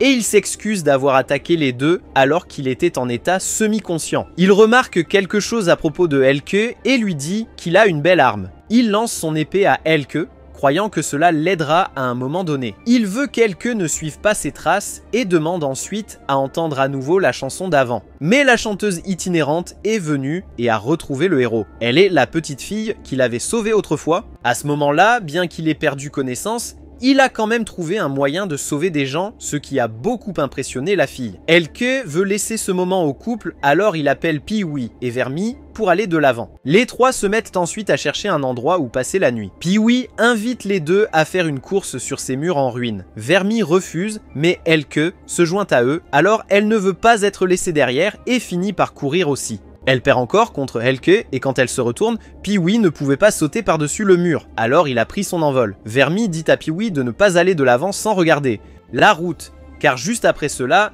Pee-wee se retrouve dans la bouche d'un monstre. Dans les jours qui suivent, l'armée humaine attaque continuellement le château défendu par l'armée d'Asura, et Eddie est toujours amer et cible constamment Hyuga, mais perd à chaque fois qu'il attaque. La défense de l'armée démoniaque est extrêmement solide, donc les pertes sont presque nulles. De plus, ils sont habitués à cela, donc tout le monde est extrêmement excité pour la prochaine attaque après avoir repoussé l'armée humaine. Cependant, si l'armée humaine évolue réellement, ce serait une autre histoire. On informe Asura que leur stratégie de capture plutôt que de tuer est progressivement découverte et pourrait bientôt ne plus être applicable. Mais Ista vient annoncer que les niveaux des humains après ces récentes batailles augmentent progressivement, mais le plus haut n'est que 32, tandis que du côté de l'armée des démons, les chefs comme Hyuga ont augmenté à 52. On peut donc dire que la bataille récente a non seulement élevé le niveau des héros, mais aussi celui de leur candidat au titre de roi démon. On conseille alors à Asura de se reposer car il s'est trop fatigué ces derniers jours avec le sort de détection. On lui a rappelé plusieurs fois, mais il utilise obstinément ce sort tous les jours. Asura utilise le sort de détection une fois de plus, et heureusement, cette fois, l'emplacement de Vermi apparaît sur la carte. Il demande donc rapidement à quelqu'un d'apporter la carte ici. Du côté humain, les commandants se rencontrent maintenant, ou plutôt, tout le monde crie pour argumenter. Le gag aux cheveux blonds et armé d'une épée se lasse sépare, mais soudain sent un intrus et s'envole pour chercher. Cependant, Asta réussit à s'échapper à temps, donc il pense qu'il pourrait trop réfléchir. Asta réalise qu'ils sont devenus plus sensibles, elle doit donc être plus prudente lorsqu'elle se cache. Entre-temps, Asura a préparé une équipe de recherche. Il s'inquiète toujours pour Elk, mais Asura pense que si Vermi est encore avec Elk en ce moment, cela montre qu'elle lui fait quelque peu confiance. Alors, ils ne peuvent que faire confiance à la décision et au jugement de Vermi. Pendant ce temps, le groupe de Vermi rencontre un monstre dans le désert. Vermi doit chasser le monstre elle-même au lieu de laisser Elk s'en occuper. Le groupe décide alors de camper près d'un rocher pour attendre l'aube. Depuis le dernier incident, Vermi s'inquiète chaque fois que Elk se bat. Elle craint que Elk perde le contrôle et devienne une menace pour la race démoniaque, comme elle le craignait. Elk remarque également son malaise et lui demande de lui parler en privé plus tard. Elk lui prépare ensuite un verre et lui donne l'épée qu'il gardait. Cette épée cassée a le pouvoir de tuer un héros, et bien qu'elle soit brisée, elle est suffisante pour ôter la vie d'un héros comme lui. Alors, il la lui donne au cas où il deviendrait vraiment son ennemi, elle pourrait lui ôter la vie. Mais Vermi a refusé. Elle admet qu'elle se méfiait de lui depuis le début, mais après leur aventure jusqu'à présent, elle a réévalué Elk et sait qu'il est un allié fiable, donc elle ne l'acceptera pas. Elk la remercia, mais il voulait toujours lui dire ce qui s'était passé et ensuite lui demander d'écouter sa demande une fois de plus. Il y a des années, quand Elk avait 8 ans, il devait travailler dur et ne recevait qu'un pain pour son frère cadet. Son frère cadet, Kless, était harcelé par 3 nobles, forçant Elk à courir pour protéger son frère. Mais c'était le genre qui abusait de leur pouvoir, alors ils ont commencé à frapper Elk au lieu de Kless. Les deux frères n'avaient plus de parents après un incident où des monstres ont attaqué leur village, causant de nombreux décès. Ils ont tous les deux essayé de survivre, c'est pourquoi ils sont venus dans cette capitale. Pourtant, dans la capitale, il n'y avait que des gens comme ça. Les pauvres, comme eux, étaient traités pire que le bétail. Tous deux ont été forcés de vivre dans un bidonville à la fois sale et manquant de nourriture adéquate. Mais pour Elk, tant que son frère cadet était en sécurité, il était prêt à tout endurer. La raison pour laquelle Elk était prêt à prendre des coups pour son frère était que dès son jeune âge, il pouvait déjà faire ce tour de récupération super, ce qui a énormément choqué Vermi. Elle ne s'attendait pas à ce que Elk réveille ses pouvoirs de héros si tôt. L'intimidation a continué par la suite, parfois leur nourriture était jetée dans les égouts, parfois leur maison était détruite ou brûlée, parfois leur salaire était volé par ces nobles. Mais les deux frères n'ont pas quitté la capitale parce que, comparé aux monstres là-bas, c'était encore bien mieux ici. Ils restaient tous deux optimistes, vivant au jour le jour et nourrissant l'espoir qu'un jour, avec moins de monstres, ils partiraient à l'aventure pour ne plus être opprimés. Mais peu de temps après, un gros problème est survenu. Kless est devenu gravement malnutri au point d'être presque mourant, et Elk n'avait aucun moyen de le soigner. Elk a décidé de porter Kless sur son dos pour chercher un médecin car il avait économisé un peu d'argent, mais personne ne voulait aider Kless. Certains ont refusé parce que les deux frères étaient des mendiants. D'autres pensaient que Elk avait volé l'argent car comment quelqu'un des bidonvilles pouvait-il avoir de l'argent?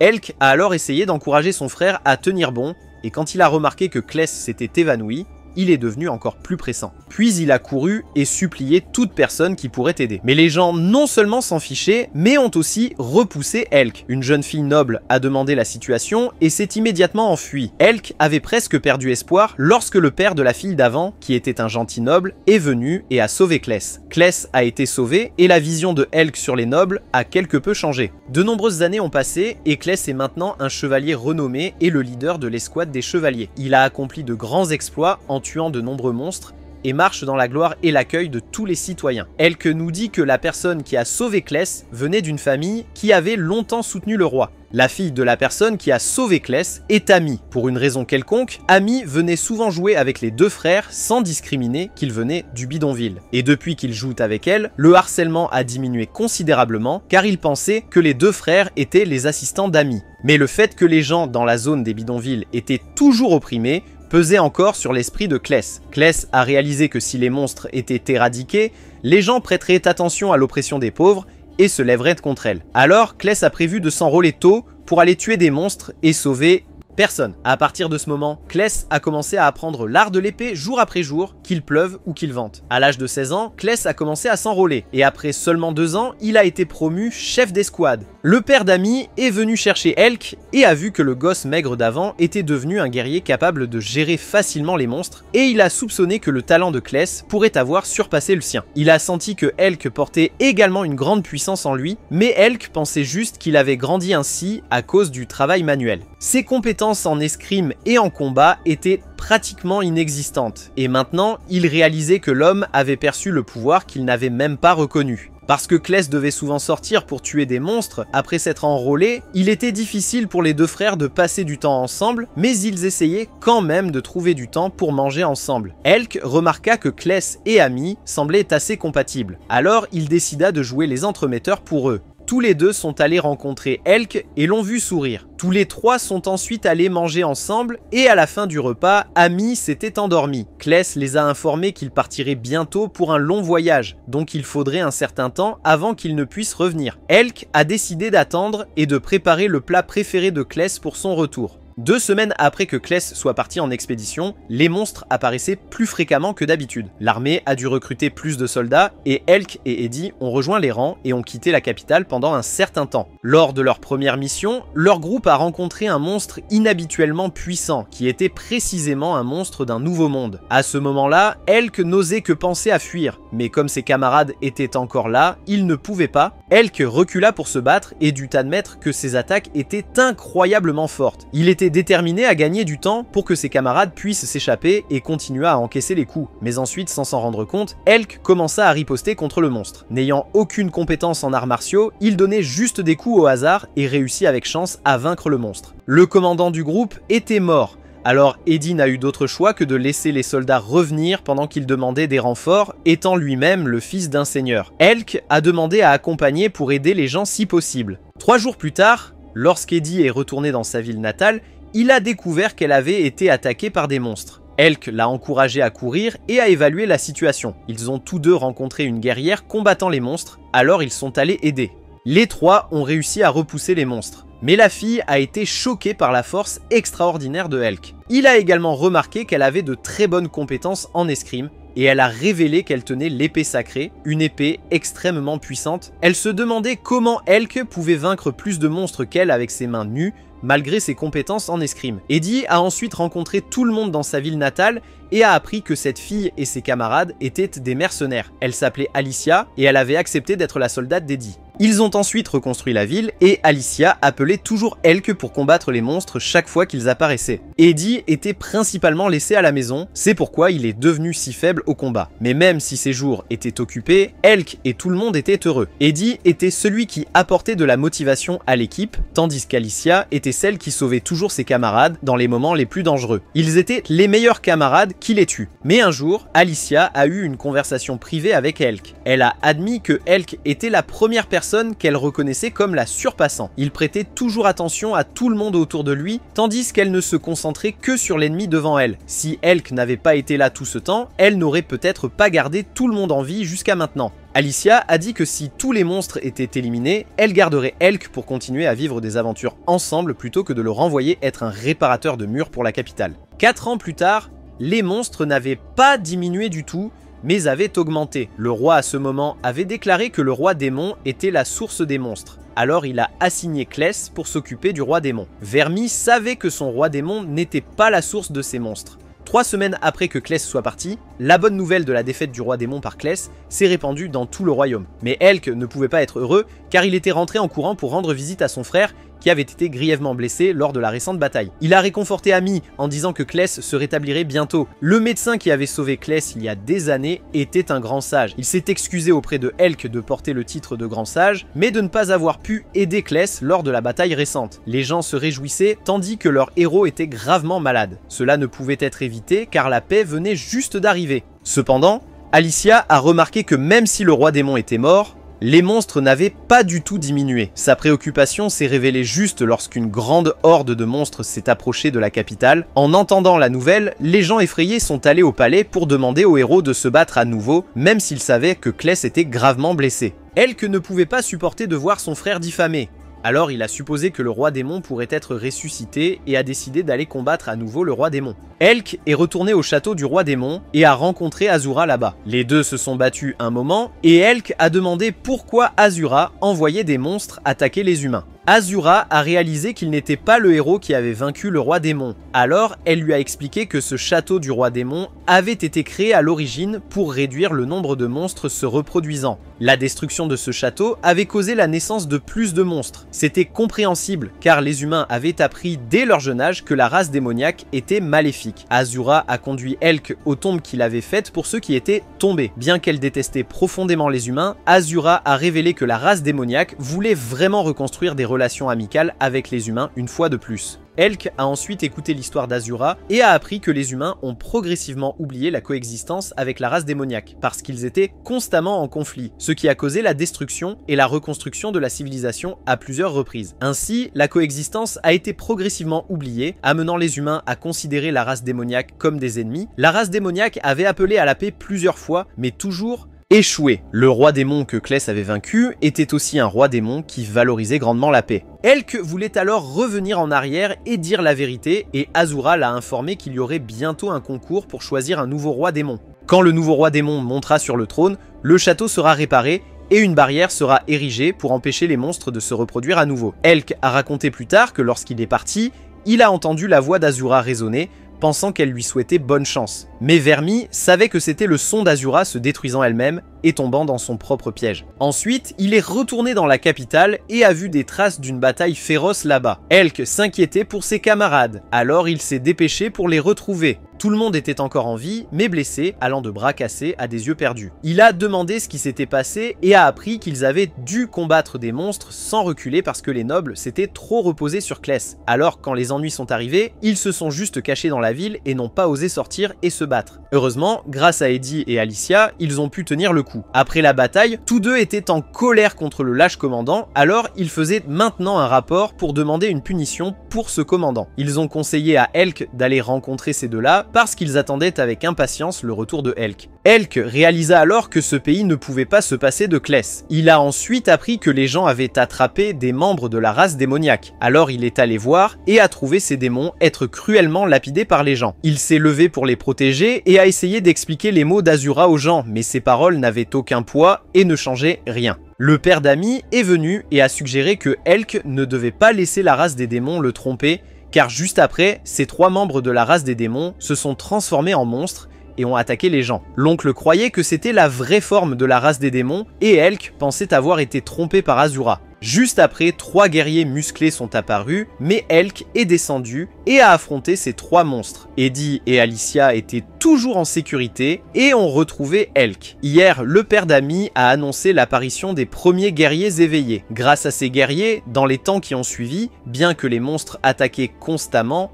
personne n'a perdu la vie. Elk était toujours préoccupé par ce qu'Azura avait dit. Un jour, ses coéquipiers ont surpris Eddie en train de manger dans un restaurant pour couple. Alors, ils ont laissé Elk et Alicia y aller ensemble, essayant de les pousser en couple. Elk était assez naïf, alors il pensait seulement qu'ils avaient réalisé qu'il était inquiet et voulaient lui donner une chance d'être seul avec Alicia pour parler. Il a invité Alicia et elle était assez timide, mais ensuite, elle est allée changer de vêtements avec enthousiasme. Il voulait qu'Eddie vienne avec lui, mais Eddie pensait qu'Elk était nerveux à propos des relations hommes-femmes, alors il voulait toujours le laisser partir seul avec Alicia. Soudain, un jeune homme blond est venu et a voulu demander de l'aide à Elk. Ce jeune homme s'appelait Zell et il a révélé que ce pouvoir nouvellement éveillé pousserait le pays à la destruction. Zell leur a dit la vérité, que ces guerriers étaient des condamnés à mort. Ils avaient été expérimentés et transformés en guerriers. En retour, ils perdraient leur humanité et deviendraient des marionnettes pour leur créateur. La cour complotait pour transformer tout le peuple, sauf les nobles, en ses guerriers. Ce plan a été conçu par le grand sage et a finalement été accepté par le père d'Amy et l'ensemble de la cour. Ce plan pourrait être empêché car le grand sage avait besoin du roi et de Clès pour exécuter le sort qui transformerait tout le monde en guerrier en une seule fois. Le roi était surveillé dans un endroit secret, il ne pouvait donc que faire sortir Clès de là pour empêcher que le plan ne se réalise. Zell avait entendu parler de la réputation de Elk,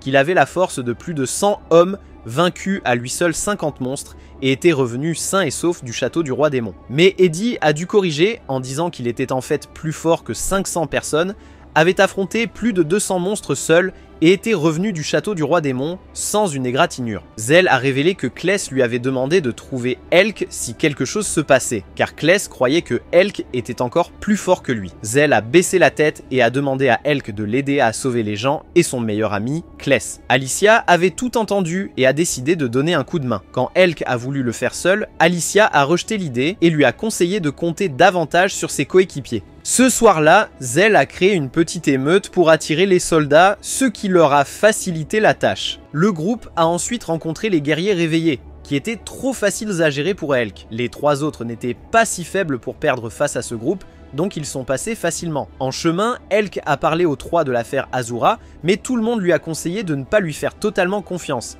car Azura pourrait l'avoir inventé par inquiétude pour la puissance de Elk. Cependant, Alicia a suggéré qu'après cela, elle et Elk retourneraient là-bas pour confirmer. Le groupe a ensuite réussi à entrer dans la pièce où Clès était retenu captif. Ils ont rencontré Clès, mais aussi le grand sage, le conseil des anciens et surtout le roi lui-même. Le roi n'a donné qu'un ordre et le groupe d'Alicia derrière eux est tombé à genoux et a presque levé leurs épées pour mourir sur ordre du roi. Mais Elk s'est levé pour les arrêter. Il n'était pas manipulé par le sort du roi, donc les anciens voulaient que le grand sage fasse quelque chose pour Elk. Mais il ne pouvait pas être blessé par leurs guerriers, alors le grand sage demanda à Clès de venir se battre. Le roi donna un ordre et Clès se leva pour combattre Elk. Elk ne pouvait se résoudre à combattre son frère cadet, alors il ne pouvait que esquiver et laisser Clès le couper plusieurs fois. Mais à ce moment-là, Alicia sortit l'épée sacrée et trancha Clès une fois. Clès a été blessé, ce qui a amené le grand sage à réaliser qu'il s'agissait du tueur de héros. Elk a profité de l'occasion pour s'échapper avec Clès, mais Alicia a été contrôlée par le sage. Il a volé l'épée sacrée et est allé derrière Elk pour le poignarder une fois. Elk ressentait une douleur atroce à cause de ce coup. Bien que cela ait seulement touché son épaule, il l'a ressenti comme une blessure mortelle. Elk a riposté, mais le sage s'est transformé en une ombre comme Nettie. À ce moment, Clès s'est réveillé et a saisi une épée, se précipitant pour briser l'épée sacrée et prendre la vie du grand sage. Le roi était sur le point de donner un ordre lorsque Clès a lancé une épée directement sur sa tête, mais il a quand même réussi à ordonner à Clès de prendre la vie de Elk. Clès s'approcha avec une lame d'épée cassée à la main, mais Clès s'excusa seulement d'avoir toujours causé des problèmes à son grand frère, puis il se poignarda dans le cou et mourut. Elk était très en colère, et quand il a entendu les anciens dire que Clès était juste inutile, Elk est devenu furieux. Il a libéré une aura sombre qui a fait trembler tout le monde de peur. Elk était maintenant comme un monstre. mais c'est Alicia qui l'a aidé à se calmer. Elle s'est excusée car son épée avait causé de la souffrance aux deux frères Elk. Il voulait vraiment dire que ce n'était pas sa faute, mais il s'est effondré. Les guerriers éveillés se sont levés pour se battre. Dans son rêve, Elk se souvenait d'avoir frappé les nobles pour aider Kless, et quand les deux frères rentraient chez eux, Elk avait demandé à Kless ce qu'il voulait manger, mais Kless était maintenant parti. Elk était retourné chez lui et ne voyait que la scène d'avant apparaître devant ses yeux. Il se reprochait de toujours dire de belles paroles sans jamais vraiment pouvoir protéger Kless. Elk s'est réveillé après une longue période d'inconscience et ne savait pas où tout le monde était. Il est sorti d'une grotte et a rencontré deux chasseurs de primes. Il les a entendus parler du fait que ses coéquipiers s'étaient battus jusqu'à la mort, juste pour qu'ils puissent s'échapper. Elk se souvenait vaguement et savait qu'il avait été témoin de leur mort à moitié conscient. Bien que moqué par les deux chasseurs, il ne pouvait pas argumenter car il était vrai qu'il ne pouvait rien faire pendant que ses coéquipiers se battaient. Quelle était l'utilité de la force pour combattre des centaines de monstres s'il ne pouvait pas protéger la personne qu'il chérissait? Mais ensuite, il a entendu une rumeur selon laquelle ses coéquipiers étaient encore emprisonnés, attendant le jour de l'exécution publique. Sachant qu'il avait encore une chance, il a retrouvé de l'énergie et est parti immédiatement. Autrefois, lorsque Elk a été recruté par Alicia dans l'équipe, elle a toujours vu Elk comme une personne prête à aider ses coéquipiers et jamais morose, même une seule fois. Son visage était toujours souriant et apportait de l'énergie positive à tout le monde. À ce stade, Elk était retourné à la capitale et était chassé par des guerriers pour une prime, mais cela ne le préoccupait pas et il écartait rapidement tous ceux qui bloquaient son chemin du retour. En courant, il se rappelait ce qui s'était passé pendant qu'il était inconscient, que tous ses coéquipiers avaient choisi de rester et de se battre jusqu'à la fin pour lui donner du temps pour s'échapper. Zell avait demandé au jeune homme en cape blanche de trouver Elk et de s'excuser en son nom pour en être arrivé là.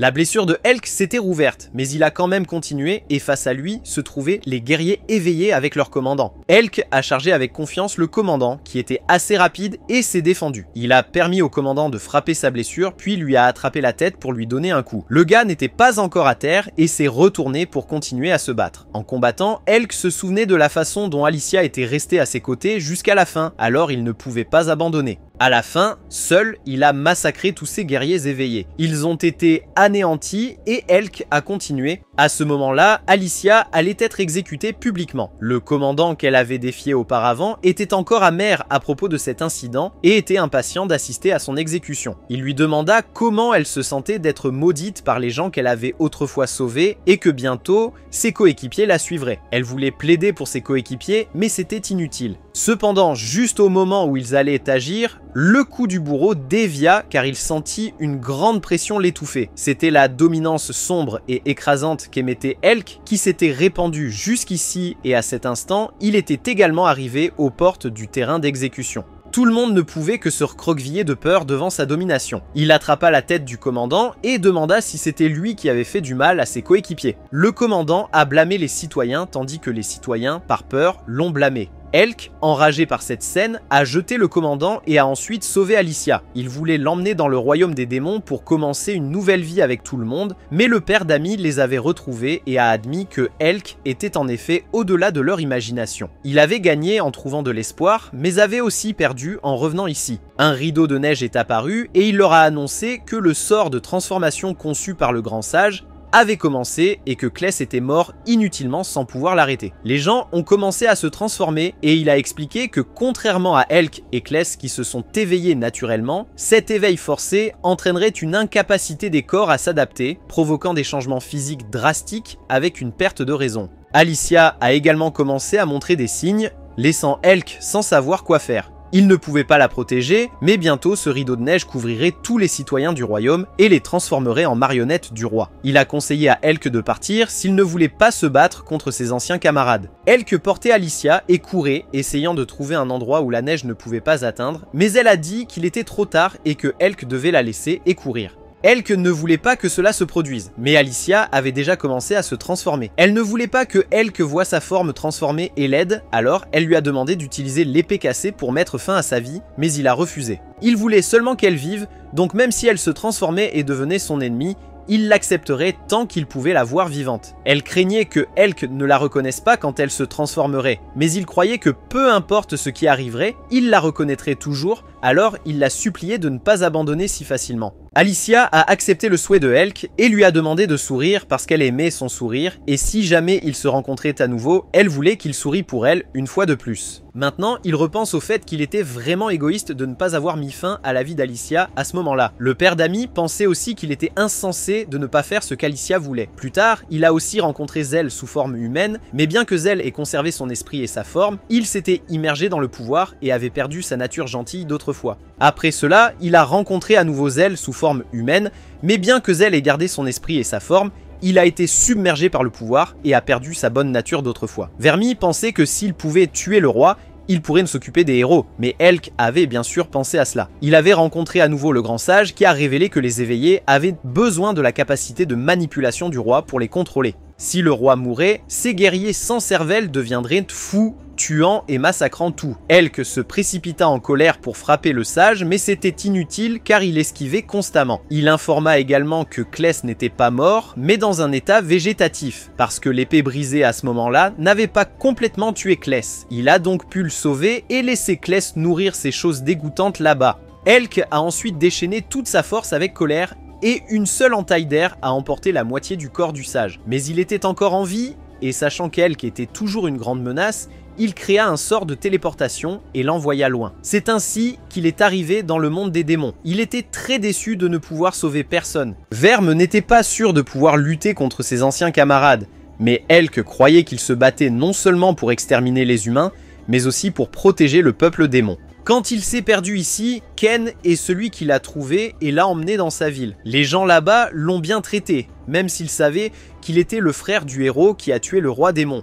Verme comprit la deuxième raison qui l'a aidé à se battre. Alors il lui tendit à nouveau l'épée et lui demanda une faveur. Il dit que quand il se met en colère et perd le contrôle, il ne pourra pas distinguer entre amis et ennemis. Il veut donc que Verme utilise l'épée sacrée pour le tuer s'il perd trop le contrôle et nuit au côté démoniaque. Il avait initialement l'intention de le donner à Asura, pensant qu'un roi céleste comme Asura serait plus digne de confiance, mais maintenant il n'a que Verme à ses côtés. Elle a décidé de se lever et de révéler sa véritable identité en tant que l'un des rois célestes. Et elle a accepté l'épée brisée et lui a conseillé de ne pas se battre avec l'idée de mourir, mais de se battre avec l'idée de survivre et de surmonter. Elk s'est alors réjoui. Maintenant, nous rencontrons une fille nommée Harpie. Elle fait partie de l'équipe de recherche envoyée par Asura. Le groupe de Verme a maintenant pris un train pour rentrer rapidement et le train est bientôt arrivé et a pris tout le groupe. En chemin, Elk et Verme jouaient aux cartes, tandis que Pee-wee montait curieusement dans la cabine du conducteur. Pee-wee a accidentellement rencontré la fille Harpie et elles se sont saluées. Peu de temps après, près d'une ville, Verme a incinéré un monstre assez fort qui causait des ravages par ici. Pee-wee a ramassé une pierre qui est tombée du monstre,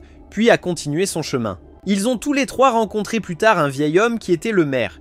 Il les a informés qu'il y avait récemment un monstre terrifiant et tout le monde qui l'a affronté a échoué. Il avait engagé quelques derniers guerriers et demain, il viendrait à s'occuper du monstre, donc si les deux voulaient encore garder leur vie, ils devraient partir tôt. Mais Verme a dit qu'elle avait déjà réglé le problème. Il ne la croyait pas et pensait qu'elle se moquait de ce vieux monsieur, mais les guerriers de passage lui ont tous dit que le monstre était mort, alors toute la ville a organisé une fête. Pendant que le groupe de Verme profitait de la fête, Harpie était arrivée ici et a révélé qu'à cause de ce monstre, seule elle de l'équipe de recherche avait réussi à arriver. En entendant que le côté d'Asura allait encore bien, Verme se sentit quelque peu soulagé. Verme savait que désormais Harpie ne pouvait ramener qu'elle et Pee-wee, pas Elk, mais Asura avait sûrement anticipé cela. Harpie sortit la lettre qu'Asura avait envoyée et il voulait qu'ils aillent tous les deux attaquer le château du sud. Asura avait maintenant dit à Aune de faire en sorte que les gens se battent de manière défensive, car ils n'étaient que pas ceux qui allaient s'occuper du roi. Ceux qui porteraient cette lourde responsabilité seraient ce couple malheureux. Les guerriers éveillés sont revenus attaquer l'armée démoniaque et ont été battus à plusieurs reprises. Ken voulait que les deux camps se réconcilient, mais Eddie a refusé parce qu'il détestait ces bavards. Mais Uga est entrée dans la bataille et a dit qu'elle détestait aussi les bavards comme Ken, mais ce qu'elle détestait encore plus,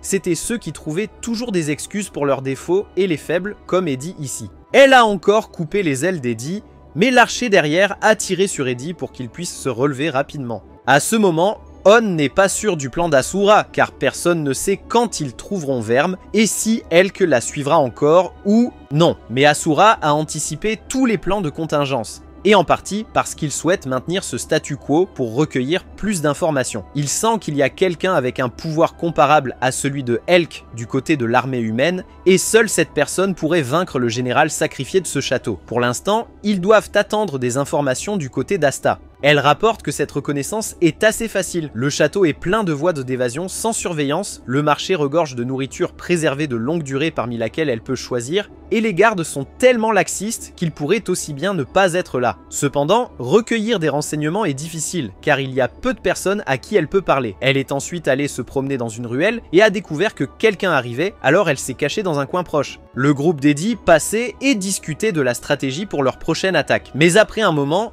la femme avec l'arc est devenue soudainement méfiante et a dit à tout le monde de ne pas révéler leur stratégie sans réfléchir. L'homme en cape s'est excité et a menacé de brûler toute la zone, forçant Asta à s'échapper rapidement. Elle s'était éloignée en rampant et quand elle l'a entendu dire qu'il plaisantait, elle a baissé sa garde. Mais ensuite, du feu a réellement été lancé, la forçant à reculer et à tomber là où Kless était emmenée pour nourrir des œufs. Elle est tombée sur ce tas, donc elle n'a pas été blessée, mais des soldats sont venus chercher, la forçant à ramper dans un trou à proximité. Elle est ensuite descendue dans les égouts et a utilisé des lunettes de vision nocturne pour trouver une sortie. Elle a senti un peu de vent et a réalisé qu'il y avait une pièce secrète dans le mur, alors elle l'a ouverte. Elle a ensuite trouvé une pièce où plusieurs disques étaient conservés, elle a donc prévu de l'utiliser comme cachette un jour. Asta est ensuite sortie dans le couloir. Des soldats arrivaient et elle ne trouvait pas de moyen d'ouvrir la porte à nouveau, mais heureusement ces soldats étaient assez maladroits, alors elle a facilement glissé à travers leurs angles morts et s'est échappée. Elle s'est ensuite retrouvée coincée dans un couloir avec des gens venant des deux côtés. Elle s'est rapidement cachée au plafond. Le père d'Ami est passé et a remarqué Asta, mais n'a rien fait, alors Asta s'est échappée par la fenêtre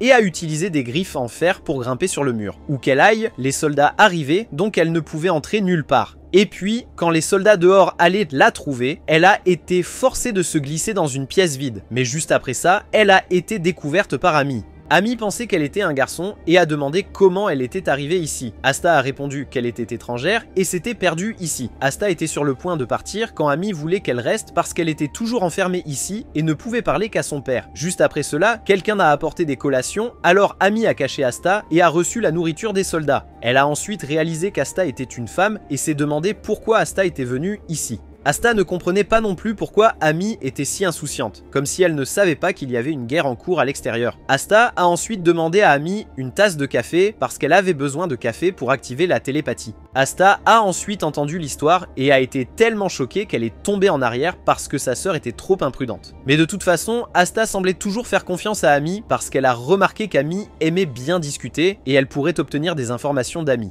Asta a dit qu'elle reprendrait contact dès qu'elle aurait plus d'informations, puis elle a raccroché. Vermi a maintenant trouvé les deux personnes restantes dans l'équipe de recherche et leur a demandé de faire un rapport à Asura et de lui rappeler de faire attention aux humains car ils ne sont pas faciles à gérer maintenant. Le groupe de Zell attaque maintenant un château d'un autre général du Seigneur des Démons. Bien qu'ils aient été attaqués par surprise, ce château était à l'origine très bien gardé, ils pouvaient donc facilement faire face à des événements inattendus, donc les prendre en embuscade était ridicule. Leurs soldats sont tous des troupes d'élite. Ils ne perdront donc pas contre les humains, mais Zell est confiant que l'armée humaine a une solution pour y faire face. Et juste après cela, des nouvelles urgences sont arrivées à propos d'un troupeau de monstres au sud, se dirigeant vers eux avec 30 000 créatures, et il y avait même des monstres du Nouveau Monde. Le nord-ouest avait également des monstres apparaissant au nombre de 50 000, donc le général a réalisé que ces monstres étaient attirés ici par les humains. Mais pas tout à fait, car Zell a révélé que les humains avaient trouvé un moyen de créer des nids de monstres, et que les monstres attaqueraient des endroits avec une forte magie comme ces châteaux avec des barrières anti-poison. Le général ne pouvait pas croire que les humains puissent maîtriser une magie d'un si haut niveau. Il y a plusieurs années, quand Kless est allé vaincre le roi démon, Zell a fait de son mieux pour le suivre. Zell a rencontré le grand prêtre, qui pensait qu'il ne ferait que gêner Kless s'ils allèrent le voir maintenant, mais Zell était prêt à se sacrifier pour aider Kless. Alors le prêtre a montré à Zell quelque chose qu'il venait de créer. Il a révélé qu'il avait créé un sort interdit et a ensuite convoqué un monstre avec des involtures. Revenons maintenant au présent. Zell devait admettre que l'armée de ce château était en effet très forte, ne rompant toujours pas la formation malgré le combat contre des dizaines de milliers de monstres comme ceux-ci, mais c'était leur opportunité. Cependant, à ce moment-là, une pluie de flèches s'abattit sur eux, et celui qui ordonna cette pluie de flèches était Asura. L'armée humaine ne s'y attendait pas, donc c'était l'occasion pour l'armée démoniaque de contre-attaquer. Ce général a déclaré que l'armée humaine devrait se préparer à être punie avec les monstres. Cependant, Zell a révélé que c'était leur intention depuis le début. Ils ont délibérément attiré Asura ici pour que le grand sage puisse prendre des troupes pour attaquer le château que le groupe d'Asura avait eu du mal à reprendre et à défendre si longtemps. L'absence des 4 rois célestes rendait le château plus vulnérable que jamais. Un par un, les guerriers les plus élites de cet endroit étaient vaincus. L'homme chauve ne pouvait lancer que quelques sorts de barrière, il fut donc facilement submergé par le grand sage. Alors qu'il pensait que cette attaque était trop facile, Hyuga est apparue et lui a infligé une coupure au visage. Il pensait qu'elle ne pouvait pas gagner contre lui toute seule, mais il ne le saura jamais tant qu'il n'essaie pas. Il a continuellement lancé des éclairs sur Hyuga, mais elle a esquivé assez bien. Cependant, alors qu'elle était sur le point d'attaquer, il s'est faufilé derrière elle et l'a renversée d'un coup de paume. Mais elle a repris le dessus et a pris un de ses bras. Il a admis qu'elle était différente des soldats là-bas, alors il la prendrait au sérieux. Il a ensuite dégainé son épée pour se battre, et même si son bras a été coupé, il pourrait le faire repousser. Mais Hyuga ne s'attendait pas à ce qu'il puisse aussi régénérer son épée, elle a donc perdu un bras contre lui. Eddie, qui combattait d'autres à ce moment-là, a entendu que Hyuga était ici et a couru pour la trouver. Elle était maintenant épuisée, et le grand sage savait que sa capacité de guérison était due à l'utilisation de l'énergie stockée dans son corps pour se régénérer. Bien sûr, le sien était similaire, mais il était encore plein d'énergie, tandis que Hyuga était épuisé. Eddie s'est précipité pour combattre Hyuga afin que le grand sage puisse se concentrer sur son objectif initial d'obtenir la pierre de barrière. Il était maintenant entré et était sur le point de toucher la pierre de barrière quand les racines de l'arbre d'Asura sont soudainement apparues. Il avait été là tout le temps, attendant qu'il vienne. Du côté de Zell, l'Asura là-bas n'était qu'un faux. Tout le monde avait été mené par le bout du nez par Asura, mais il connaissait quelqu'un d'encore plus rusé et trompeur que lui, et c'était ce grand sage. Il pouvait utiliser la magie de téléportation du Nouveau Monde, et était aussi celui qui avait achevé le roi démon, et le général qui avait protégé ce château jusqu'à son dernier souffle. Il a admis qu'Asura avait raison, et pensait que ces deux-là étaient des idiots d'appeler à la paix, même quand ils étaient sur le point de mourir. Asura n'était pas intimidé par lui alors qu'il attaquait avec des racines d'arbres, et attraper le rythme de sa téléportation pour saisir ses jambes. Il a lancé une lance, mais le sage s'est téléporté et lui a lancé de la magie. Asura l'a attrapé facilement et lui a renvoyé, le faisant paraître anormal maintenant. Il pensait que même si Asura le tuait, il ressusciterait, mais ne tente pas de déjouer Asura. Il savait très bien que s'il avait une telle capacité de résurrection facile, il se serait révélé plus tôt. De plus, si ce qu'il disait était vrai, quand il réaliserait que c'était un piège, il aurait trouvé un moyen de mourir pour s'échapper. Mais ne t'inquiète pas, il ne le tuerait pas rapidement, il le rouerait de coups jusqu'à ce qu'il soit à moitié mort, puis il l'emprisonnerait pour l'interroger. Il a vu que Asura n'était plus le même qu'avant.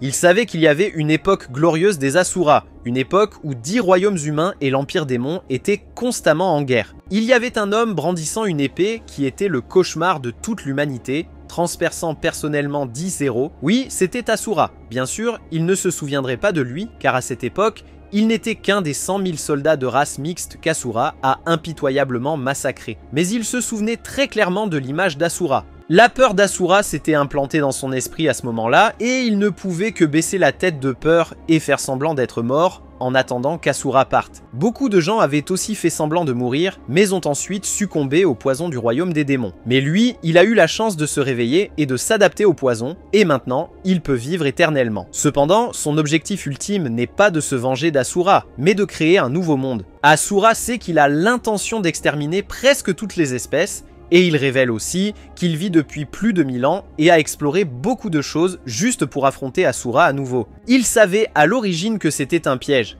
mais il est quand même entré pour surmonter sa peur d'Asura. Et maintenant, il croit qu'il est plus fort qu'Asura. Asura a changé d'avis et ne souhaite plus le capturer et l'interroger. Il va s'occuper de lui ici. Revenons à la bataille fatidique entre Hyuga et Eddie. Eddie a toujours été celui qui se faisait battre, donc aujourd'hui, il se sent mal à l'aise de pouvoir se battre avec un tel avantage contre elle. Mais elle pense toujours qu'Eddie n'est pas devenu plus fort du tout. Même si elle est blessée comme ça, il ne peut toujours pas obtenir beaucoup d'avantages sur elle. Après d'innombrables défaites, Eddie est devenu accro et souhaite affronter Hyuga pour toujours. Quand il prononce quelques mots mal compris qui ressemblent à des avances, Eddie montre soudain une attitude timide et gênée, semblable à celle des jeunes nouvellement amoureux, laissant Hyuga figé et perplexe. D'une manière ou d'une autre, Eddie a commencé à retrouver ses émotions personnelles au lieu de suivre aveuglément les ordres du roi d'exterminer les démons. Il a changé de personnalité et semble être redevenu lui-même, prouvant qu'échapper au sortilège de contrôle du roi est tout à fait possible. Revenant à la conversation visant à extraire des informations d'Asta, elle avait clairement déclaré qu'elle voulait une audience avec le roi, donc elle devait connaître certaines informations à son sujet. Bien qu'on lui ait dit de ne rien révéler concernant le roi,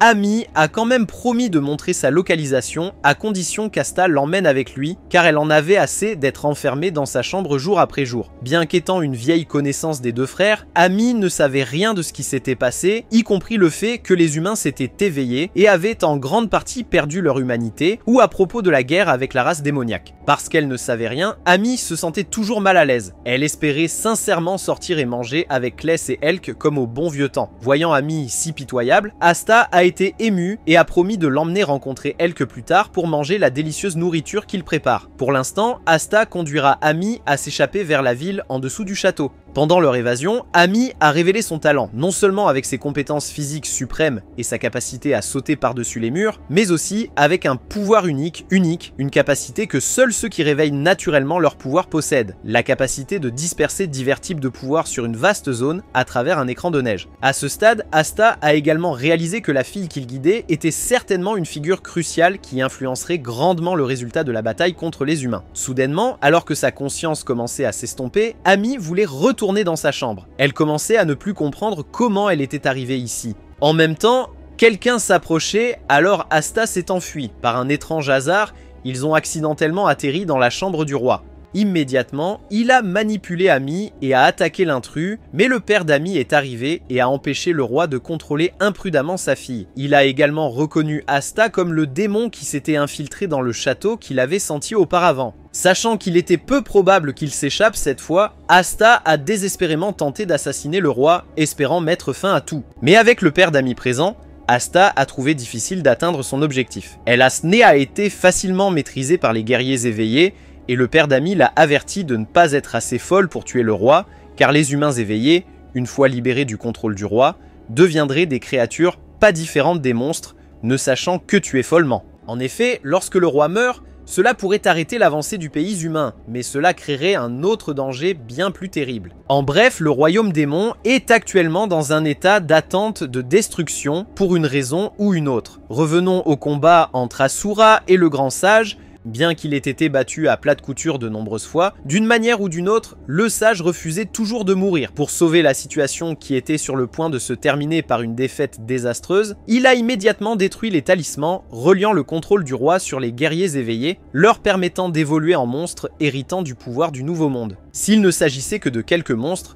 il ne pourrait sûrement rien faire à Asura, mais le fait que tous les guerriers éveillés évoluent était vraiment extrêmement difficile à gérer. Il s'inquiétait que pendant qu'il retenait le sage, l'armée de la race démoniaque pourrait ne pas résister, alors Asura a ordonné à toutes les troupes de se retirer d'abord au château pour éviter de lourdes pertes. Il resterait seul pour s'occuper de tous les nouveaux monstres du monde et de ce sage, mais il était sûr qu'il atteindrait bientôt sa limite. Après le départ de l'armée démoniaque, les monstres ont également afflué dans la région sous le château. Le monstre qui a failli coûter la vie à Hyuga a ensuite été intercepté par Eddie, qui est intervenu pour la sauver. Eddie avait vraiment développé des sentiments pour elle après d'innombrables compétitions, donc il ne voulait pas que Hyuga perde la vie. En observant les alentours pour attendre une opportunité d'éliminer Asura, le sage découvrit qu'Eddie avait développé sa force mentale au point où il pouvait résister au sort de contrôle. Il a affiché un sourire sinistre. Quant à Eddie, retrouver ses émotions l'avait empêché de devenir un monstre. Voir ses compatriotes être exploités et transformés en choses dégoûtantes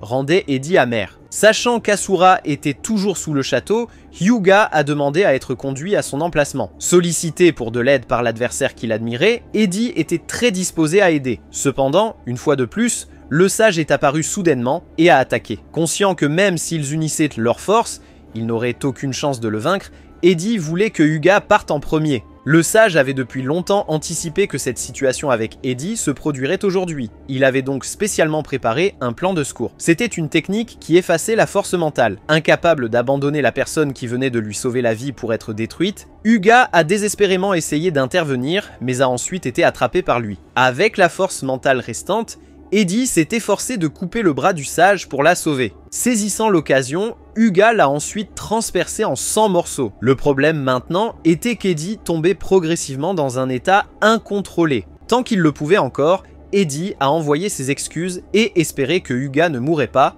et que sûrement un beau jour, Elk viendrait pour tout finir. Complètement consumé par le pouvoir, Eddie s'est envolé pour exécuter la directive du manipulateur, qui était d'éliminer Asura, qui était toujours occupé avec les guerriers évolués hors de contrôle. Bien qu'il n'ait pas atteint son objectif initial, et ait même dû sacrifier les guerriers immortels, le sage se sentait assez satisfait d'avoir pu vaincre Asura, un obstacle qui bloquait le chemin vers la naissance de son nouveau monde. Le seul obstacle restant était Elk, celui qui s'est éveillé avec le pouvoir du héros le plus puissant. Bien qu'il ne puisse pas vaincre Elk, il disposait d'innombrables stratagèmes sournois, donc l'arrêter était très simple. La douleur et l'insécurité de l'humanité avaient longtemps été dans la paume de sa main. Quand il devra éliminer ses anciens camarades, Elk serait sûrement submergé par ses émotions. Retournant à l'aventure vers le pays humain du quatuor des circonstances, alors qu'ils approchaient de plus en plus de la Terre avec de nombreux monstres, la capacité de reconnaissance de Harpie serait très utile. Comme il devrait beaucoup compter sur Harpie dans un proche avenir,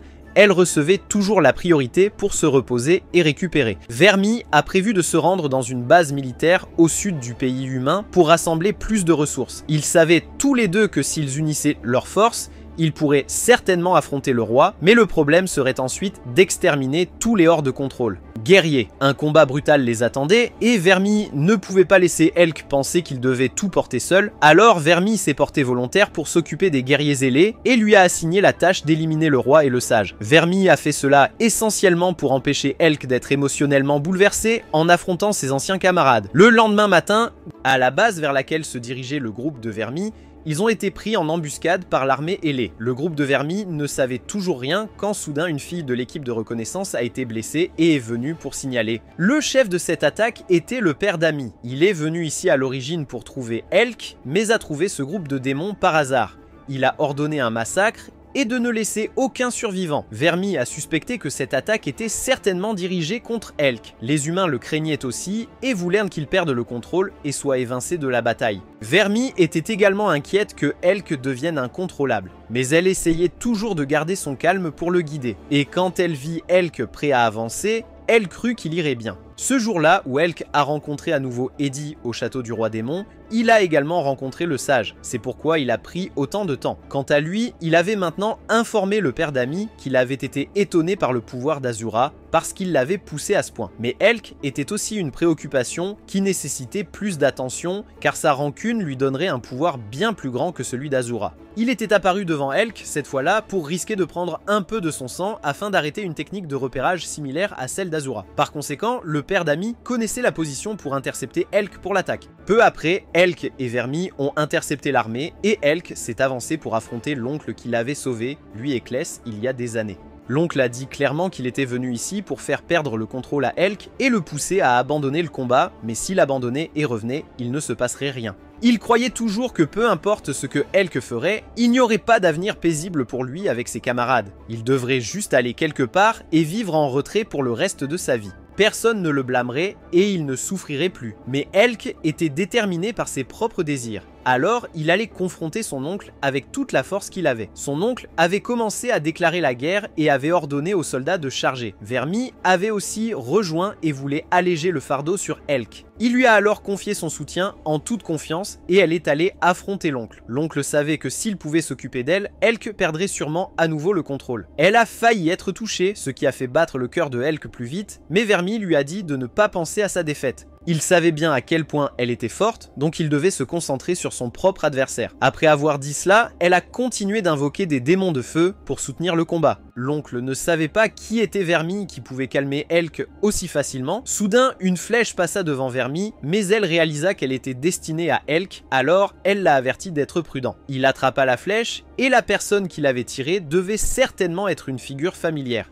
Elle savait que c'était quelqu'un que Elk connaissait, et l'oncle avait également ordonné aux guerriers de la cibler. Alors elle a dit à Elk de s'occuper de ses affaires pendant qu'elle pouvait se débrouiller seule. Elle a continué à lancer du feu pour repousser les guerriers, et son instinct lui a dit de reculer, car juste après cela, l'oncle était intervenu dans la bataille. Les deux se battaient, tout en affirmant être celui qui comprenait le mieux Elk. Pendant ce temps, Elk s'était approché de cette fille. Elle avait sorti l'épée cassée et s'était précipitée vers lui et il l'a simplement bloqué avec un sourire sur les lèvres comme il l'avait promis. Oui, il avait reconnu que c'était son Alicia. L'oncle avait informé Vermi que l'aura noire se déversant constamment sur le champ de bataille à ce moment-là était le désespoir et l'agonie de Elk. L'agonie de devoir tuer celle qu'il aimait de ses propres mains. Elk avait retiré son chapeau pour Alicia et s'était excusé pour son égoïsme ce jour-là. Il la libérerait en mettant fin à tout. Elk avait dégainé son épée tandis que Vermi essayait de courir pour l'arrêter, mais l'oncle ne voulait pas laisser cela se produire. Il pensait qu'elle devrait laisser Elk mettre fin à sa propre souffrance en le laissant agir, puis perdre le contrôle. Mais Vermi s'était précipité et avait dégainé la véritable épée sacrée pour tracer une entaille sur le visage de l'oncle et passer à côté. L'oncle a réalisé que Elk avait remis l'épée à la race démoniaque, mais il s'était maintenant calmé. Vermi s'était approché et avait commencé à éclairer Elk. Elle voulait sauver l'humanité avec Elk, pas l'exterminer. Eddie et Alicia avaient tous deux montré des signes de retrouver leur sens de soi au lieu de perdre le contrôle et de se perdre comme Zell. Elle avait réussi à convaincre Elk et maintenant elle pouvait se battre confortablement sans plus de soucis. Elle croyait que la sorcière lui avait conseillé de faire le bon choix et elle pensait que c'était son propre choix, car si elle aidait Elk à exterminer l'humanité, il ne pourrait plus jamais sourire. Mais si elle l'aidait à les sauver, Elk pourrait se réjouir et cela lui apporterait également du réconfort dans son cœur. L'oncle pensait que ces paroles étaient irréalistes, car ses guerriers étaient au-delà du salut, mais Vermi a soutenu qu'il n'y avait aucune preuve qu'ils ne pouvaient pas être guéris. Si cela ne fonctionne pas une fois, essayez plusieurs fois. Mais il les a informés tous les deux que le château était tombé et qu'Azura s'était sacrifié tandis que ses effectifs continuaient de se régénérer. Alors, le camp des démons avait-il encore une chance de gagner cette guerre? Cependant, Vermi a dit qu'Azura était dur comme fer, donc il ne mourrait même pas dans ses rêves. Elle avait entendu la nouvelle de la mort d'Azura d'innombrables fois, mais chaque fois, il était encore en vie. Si elle ne le confirmait pas de ses propres yeux, elle ne croirait pas qu'Azura était mort, et en effet, Azura était toujours vivant à ce moment-là, donc Vermi pensait qu'Elk n'avait pas besoin de s'inquiéter pour Azura. L'oncle avait en quelque sorte deviné l'identité de Vermi, tandis que Elk avait décidé d'avancer pour se battre, mais il est revenu en arrière et est parti en croyant que peu importe leurs efforts, un jour, il réaliserait que tout était inutile. Vermi s'est excusé d'avoir changé la détermination de Elk, mais il n'était pas triste et était même heureux parce qu'elle avait ravivé son espoir de sauver tout le monde. Le lendemain matin, Azura s'était réveillée et du côté de Vermi,